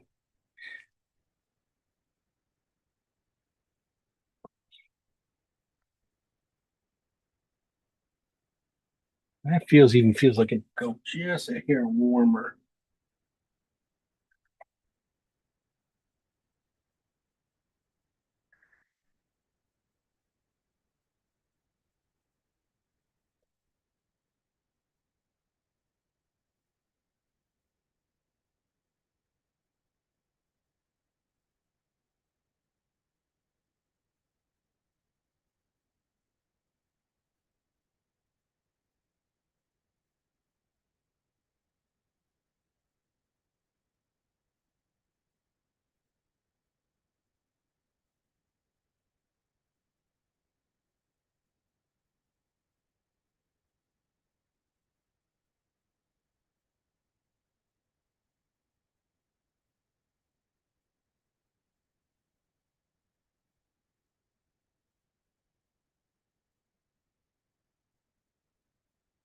Figure we get a little bit of this cup and we'll be in good shape, I think. Um, like we said, down and lower in the cup, definitely a little purplier. Um, I'm gonna try a little bit of alizarin blue here.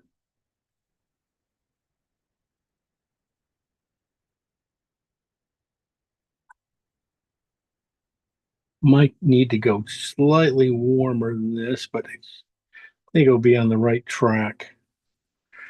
Maybe even just a hair darker for the rim or the foot of the cup.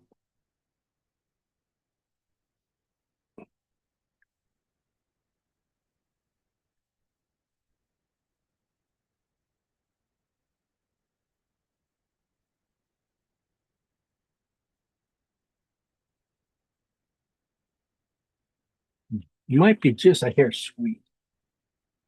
So might need to go a little more green side. Some green into it, or phthalo green. Sometimes just the difference of this purple being a little, like I said, sweet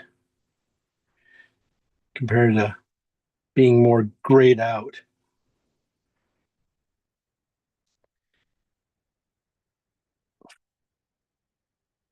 Let me see about that. That works pretty good. And working it up into just too cool, too cool. Cool. Hmm.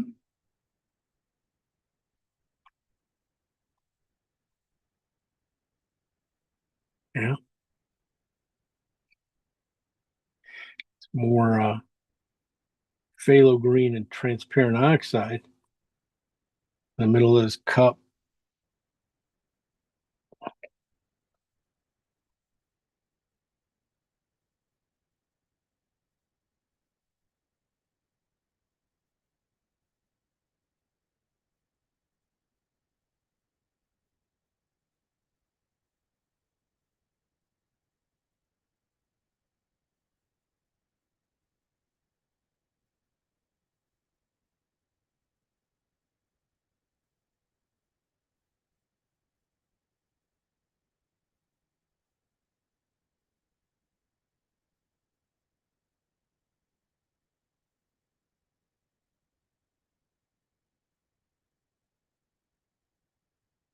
And I'll put in the ridges a little bit lighter.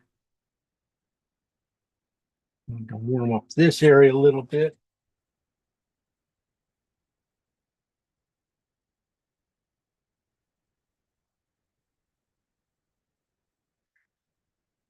And put in just transparent oxide and phthalo green on the transparent oxide, way on the transparent oxide side.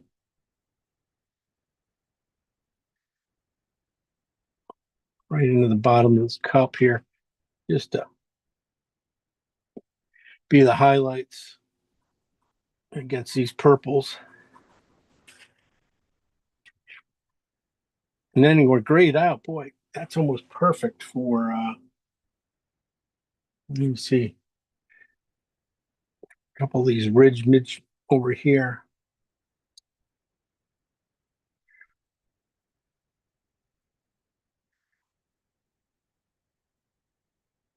So I didn't draw in those ridges, all the ridges in here too. So it's like just just kind of faking it a little bit. We'll see if I have to come back and do it again.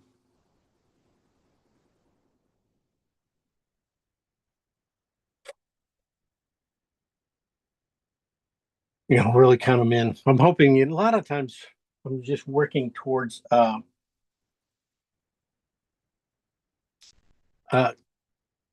letting the highlight do the final, design, fixing things, drawing mistakes, let the highlight when I put that in. So that's where I'm kind of leaning towards fixing everything on here because I'm kind of still off to the side here a little bit. But let me see, bring it up a little bit in color, a little bit lightness. Definitely there's on the side of this cup right over here, this highlight is a reflection of this tulip here. So definitely going to have some little bit of orange pink into that highlight. Kind of dull though. It could almost go with a coral. So one of these flowers down there. But I can put it in strong. I'm going to start up top and just drag it down and then twist it in place. Close.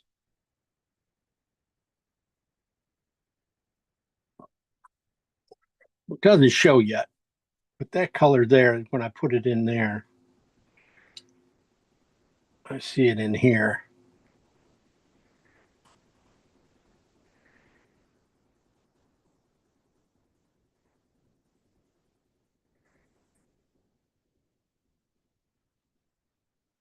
And it's probably closer to what I need over here.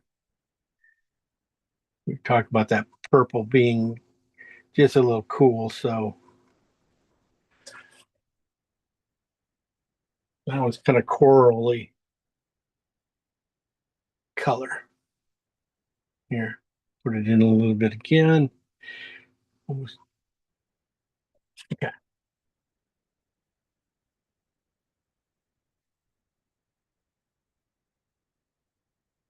Now I know that is way dark. I don't know. I kind of almost felt like I should take it out. I'm going to start getting into some of my greens right away anyway. So, but I'm going to try some yellow greens and stuff here. Whites. And see if I can tone this guy down a little bit.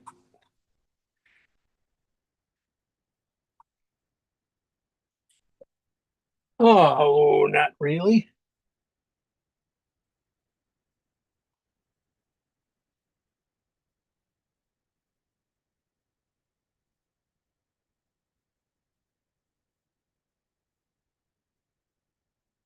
A little bit. Let's see if I can use it to tone this area down. Seal it to get the front area here. I'm using, what is yellow is this? I was using, looks like it came from transparent oxide, blue with yellow and then white. Lots of yellow. Lots and lots of yellow, white. I think that's what I have here. And I'm going to probably come back in with a yellow white afterwards. Or and put it down again. This might be really good for like this handle. No, let me see.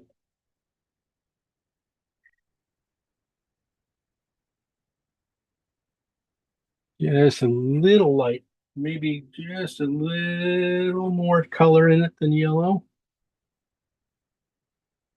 So it has a kind of a brown green to it. Just start the. This is all the synthetic I'm using right now too. Not crazy. I'm gonna go with a cool purple on top.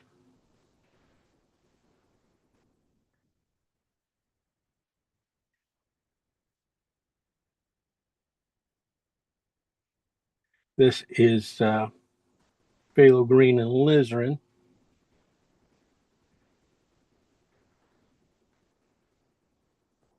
I'm just going to run them right together. And then all I have to do, put a highlight on in that color area.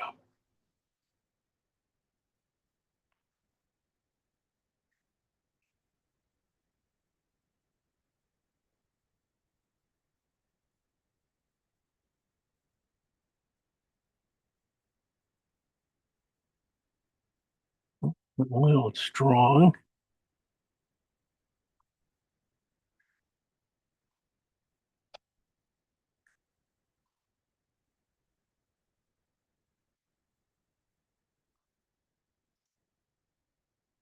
A lot of this stuff too. It's just being able to get the value right, get a little bit of the color right, try to get as much as you can right, and then just leaving it. Going on to your big stuff. So we got some of this guy painted. We still got flowers to kind of put on. But before I do flowers, I definitely just want to make sure that this area here is right. I think there's just a little green right in the middle of this section here. Belly of the.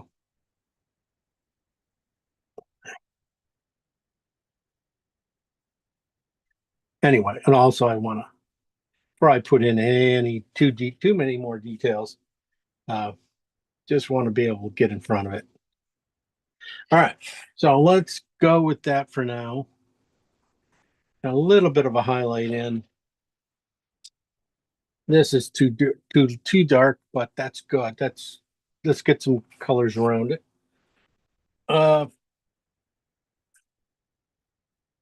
Let's get some or go to our main midtones and greens. Let's get some of those guys in. This will start to pull this together. I'm going to go do a little bit bigger brush for that. I think this brush was just a little small. And then we'll get some flowers in.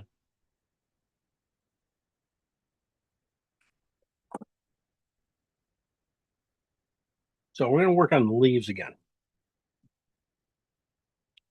And I'm just going to go through the mid-tone, mid greens. I'm going to start just a little more oil. I'm going to start with the phthalo green and transparent oxide. With the green, I found a few spots. I know when I mixed it up, where it was a few of these spots it could go. And we'll try to see how I start to simplify this as I go. Let me tell you, I don't. But this just being a little bit. Okay, this definitely I had it here.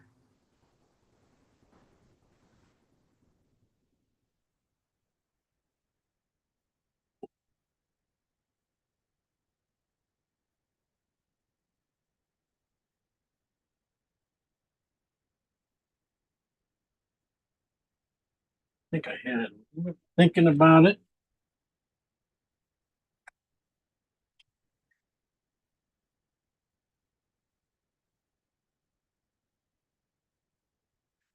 Here, there.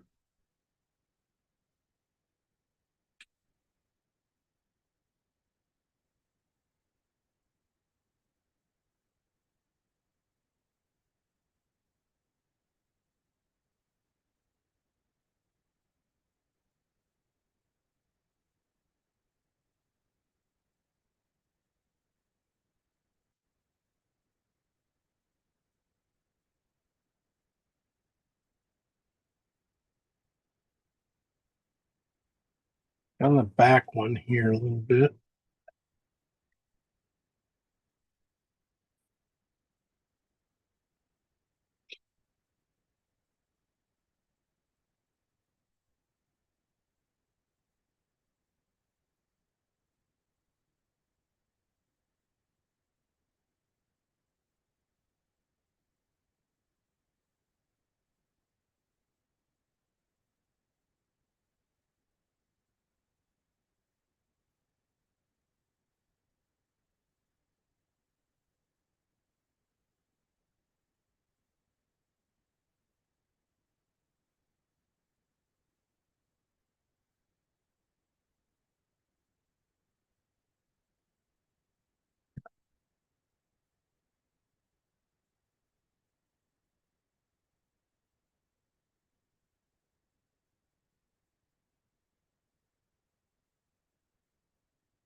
I'm gonna start putting it in this orange uh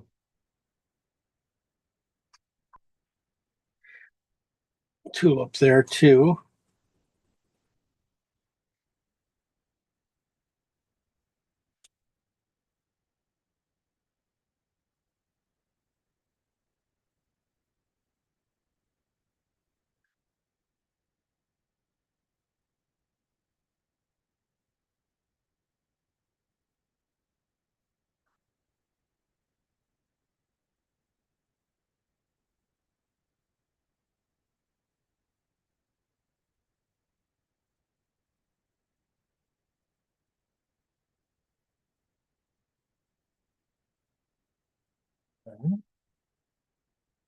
All right.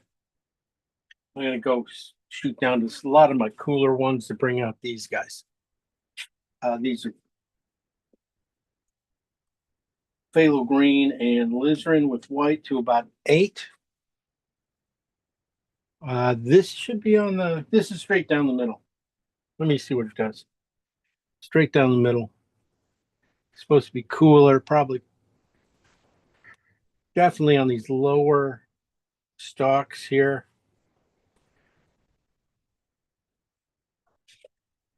Gonna end up being maybe this is the green coming back in on the top edge of it. Oh boy.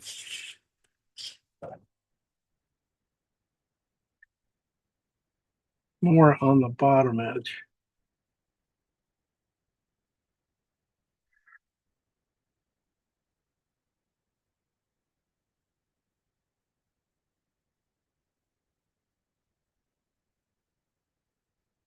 I was really thinking purple was going to be the color here.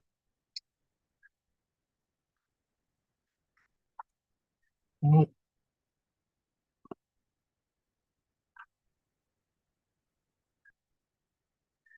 might be a different value change.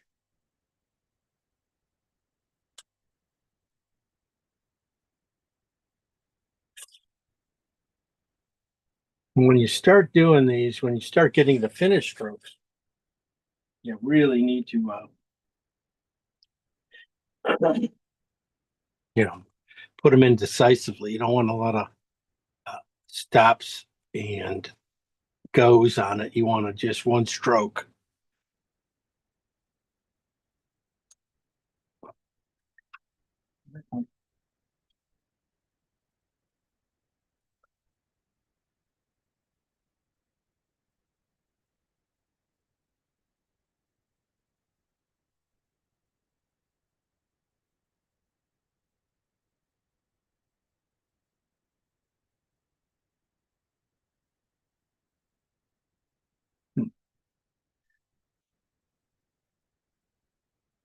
Sorry, just looking, trying, just going through the colors is like, they, sometimes they just, as you go, they just decide what you thought a color was going to be. It's just ends up being a different one. Thanks. So, color I have now, I'm going with is blue and transparent oxide at very dark value. Uh, Finding it was a lot closer to this color down in here than the green was.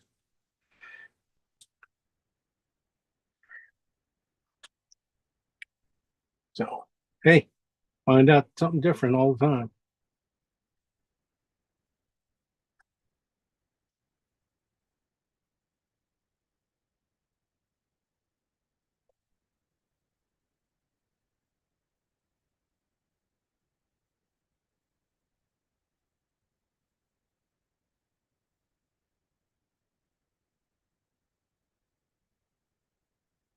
Really, a lot of it is just following the grain.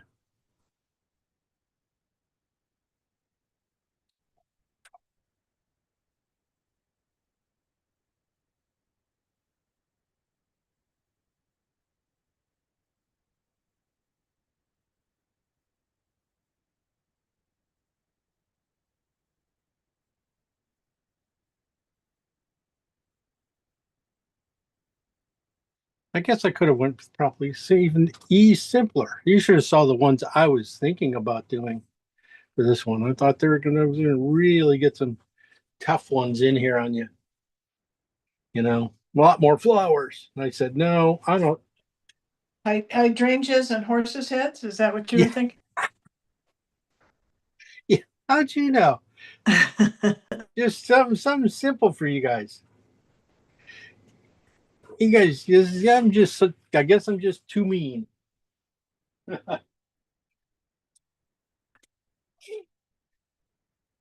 Let's see. Just trying to see. This is blue and transparent oxide, which, like I said, I didn't really think was gonna come into play here as much. I thought it was going to be more coffee, cardboard type colors.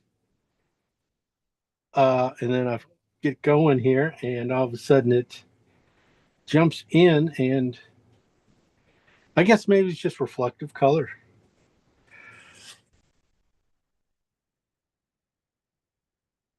And it could be just, things just need to be built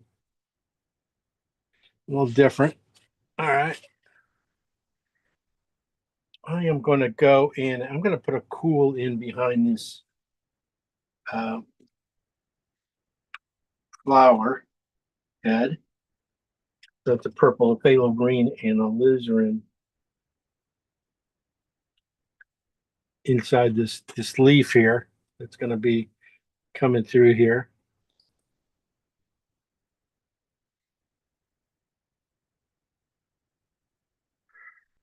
We'll get those guys in nice and strong.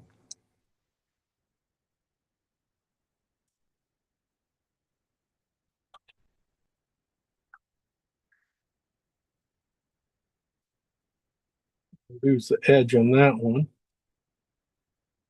That one's good. That's good. Flips over there. Okay. Cool.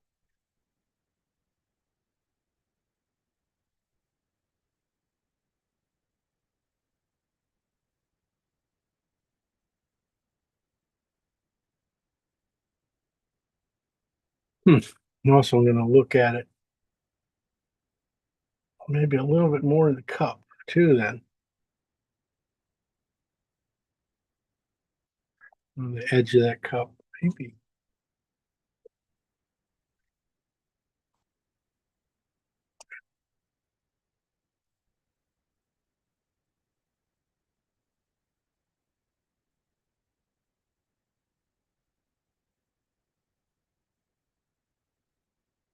Okay.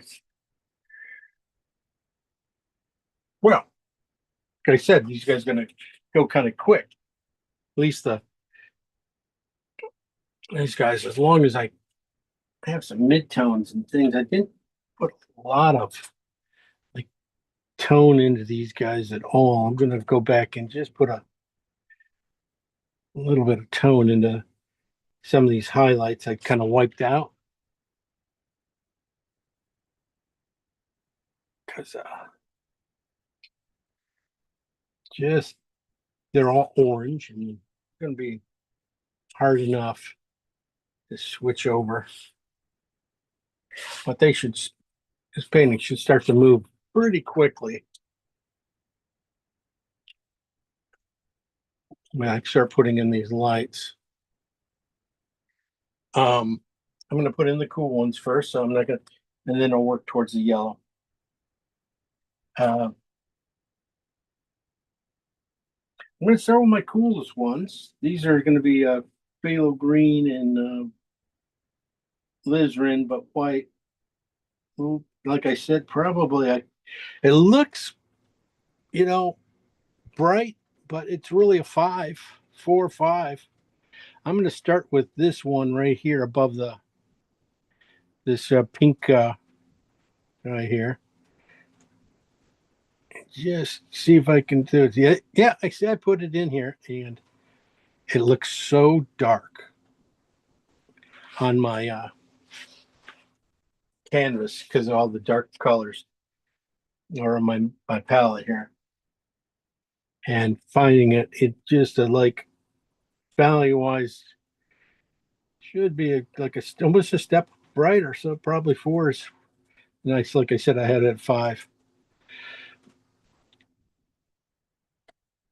So just one simple motion, try to get it in here and then twist your brush.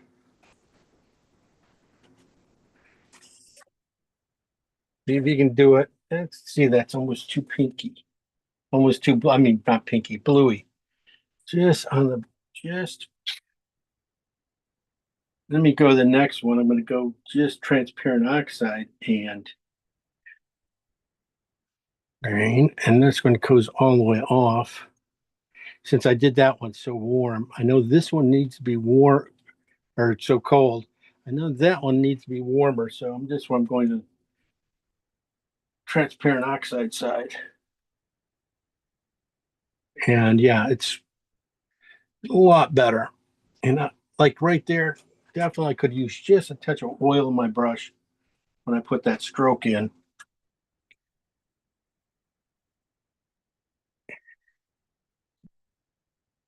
Just to get it to run right.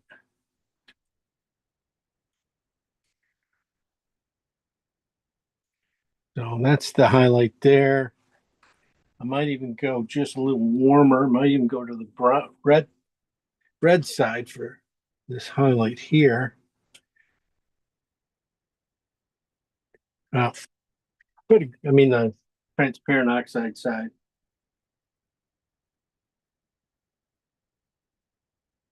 And just not bright enough. It's a good way to dull these things. Maybe I could put it in this guy to dull down that purple coming through or the blue coming through, which it does. That's pretty great. Okay. Now to just put in a few more. So I got that main line going through here. Start to see where some stalks are here and stuff like that. I'm going to go with the transparent side again with white. Let me get this guy back in here.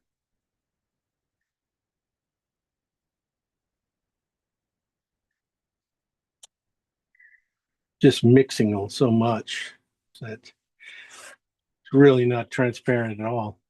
Transparent oxide side. So, okay.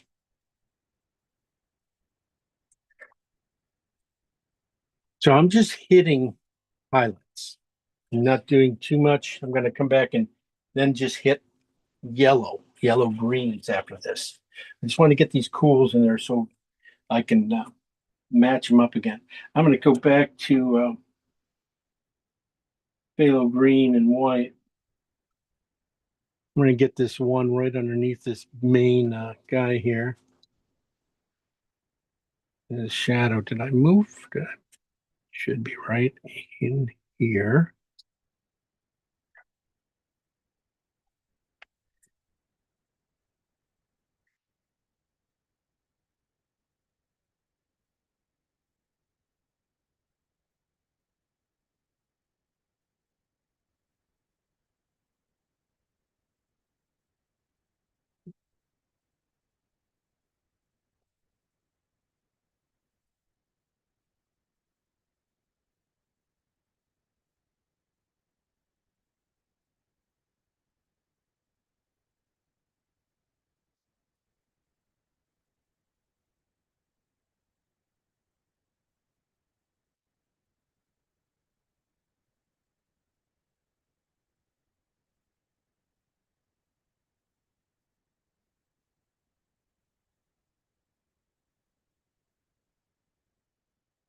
I got a couple fixes there.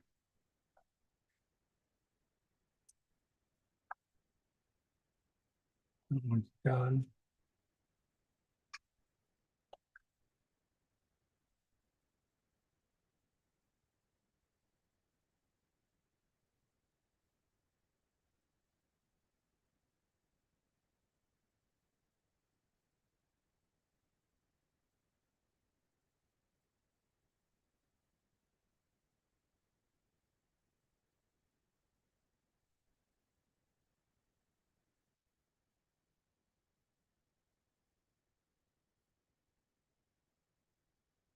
Okay. I'll get that. And what else? Really, there weren't too many of these highlights.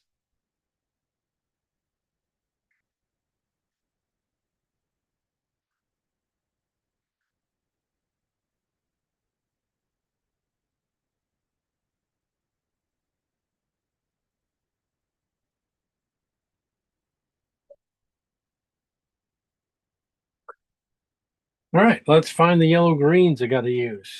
I'm gonna have to find the strongest ones.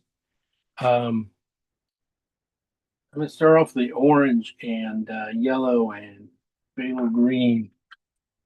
Because I think right in here, well, could be wrong. Did not go as bright as I kind of thought it would.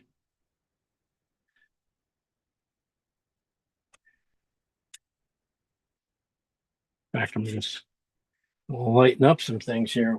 It's not quite the yellow green I thought it was going to be. I think it's going to be more for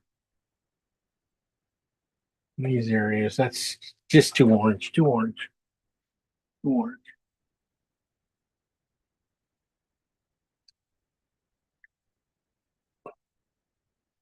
Yeah, okay.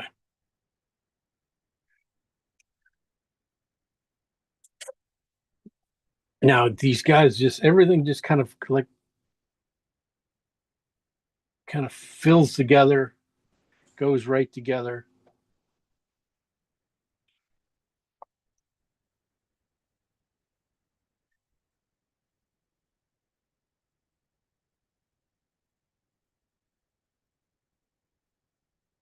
This color I'm using here is just this is a blue, alizarin, and yellow. Lots and then lots and lots of yellow. I kind of almost midtones will come into play, but a lot of these guys, I think a lot of those guys I can catch just by mixing up the light and the dark together. So let me see. This is So if there's blue alizarin, which is sort of a purplish, yeah. and then the yellow gives it a heavy green. So it has a purple tinge to it or a purple base.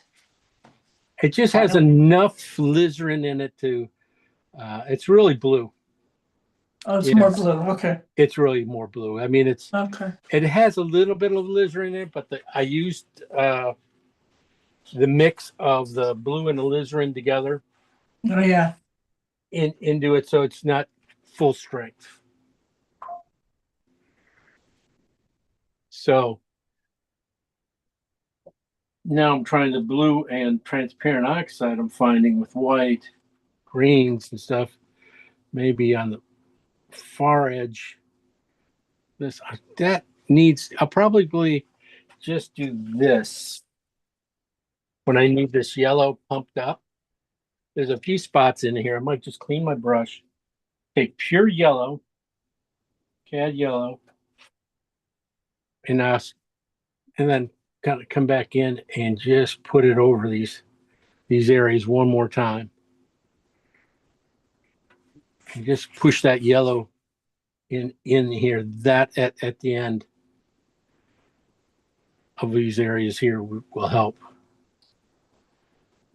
I'm really seeing a sunlight effect there with the lights that you've got. Yeah, you can't see it till you get this air. This we get to. Yeah. I'm sorry. Yeah. I mean, it's not, it wasn't part of the photo at all. So I wasn't quite expecting it, but it's really coming out as sunlight rather than just light. Pretty Ah. neat. Thank you.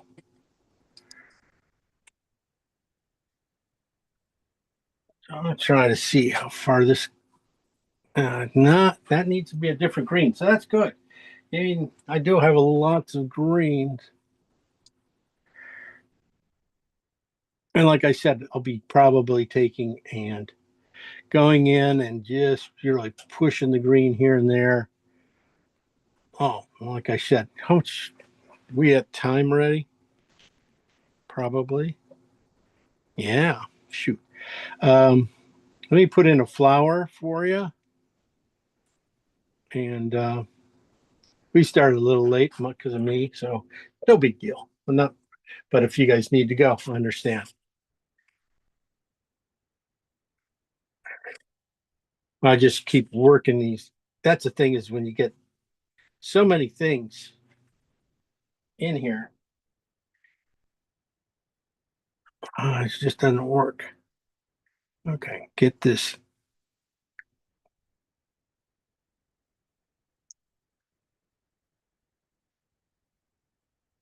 This is where a great synthetic, like a rosemary, where you can just get an edge so sharp and pull it like that, man, boy, makes a difference. That one should have been better. And then you can go back and touch edges, warm them up. And all of a sudden, you just sometimes just warming them up one spot up will change the color of everything. Oh, this guy. All right, let me do this pink one right here. I'm just gonna.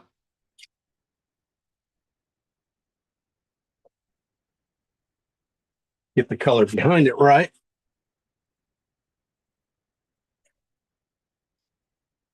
All right, I'm going to put in the darkest colors first. Some of the richness in that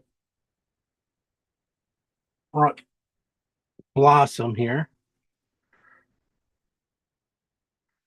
This is just alizarin and cad yellow.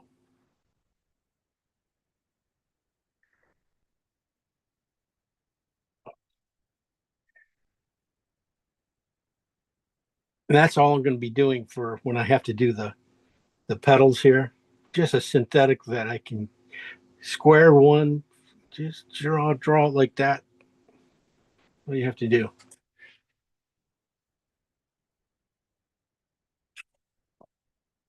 Okay. Just put a little tone in the middle of that thing with the full strength. Just to help the gradation of the colors.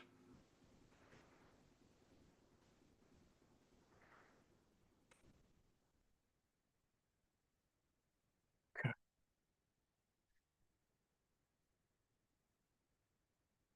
little stronger in that gap. There.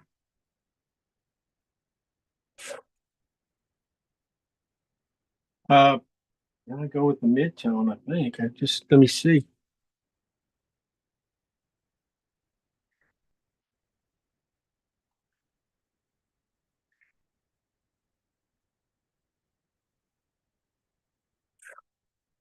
This is current Chronacro I'm using.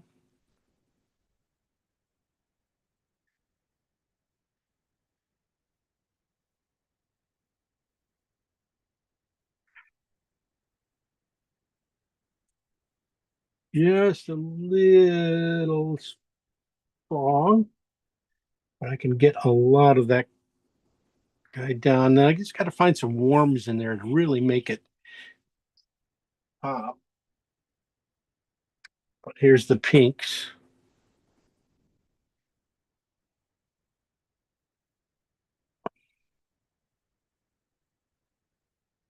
Usually when I paint one, I'll be painting a bunch of them. I mean, I'll go through and find it down here and do this guy too. You know, when I'm down here, just clicking his highlights and stuff like that. So I'm not wasting too much effort. That's really good. I mean, really what this thing is missing, like I was mentioning about uh, coolness, it's just a little bit of blue, purple in these areas. And then the highlights can go a little bit warmer, but just a couple of little things like that is what cools against warms, is what makes it at the end. Or else the things. Then clean out my brush, grab a yellow white for a highlight.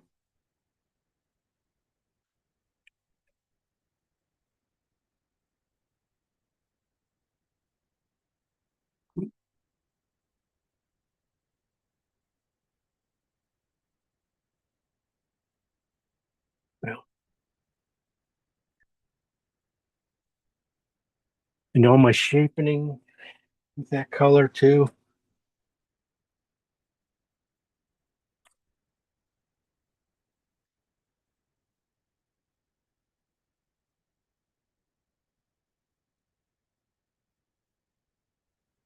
And that's it.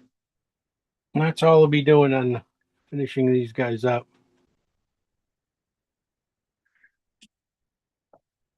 Getting that red really strong in the middle.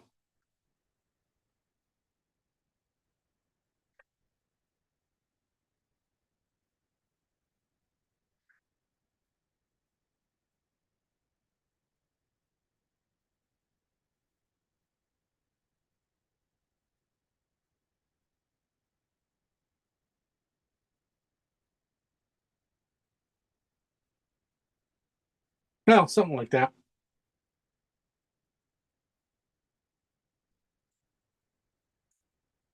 No, but this stuff I'm not going to do too much too. I'm just going to leave it a little pushy. I'm going to clean up these guys, but you know, most of that background I'm not going to touch.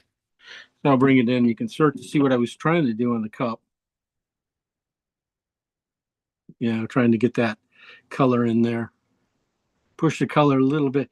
Sometimes you need that darkness here, the contrast to come forward, helps it come forward. You know, the cools on the outsides, warms a little bit warmer on the inside, even though that's a pink. You know, it's got contrast, so it comes forward. Or I mean purple and comes forward.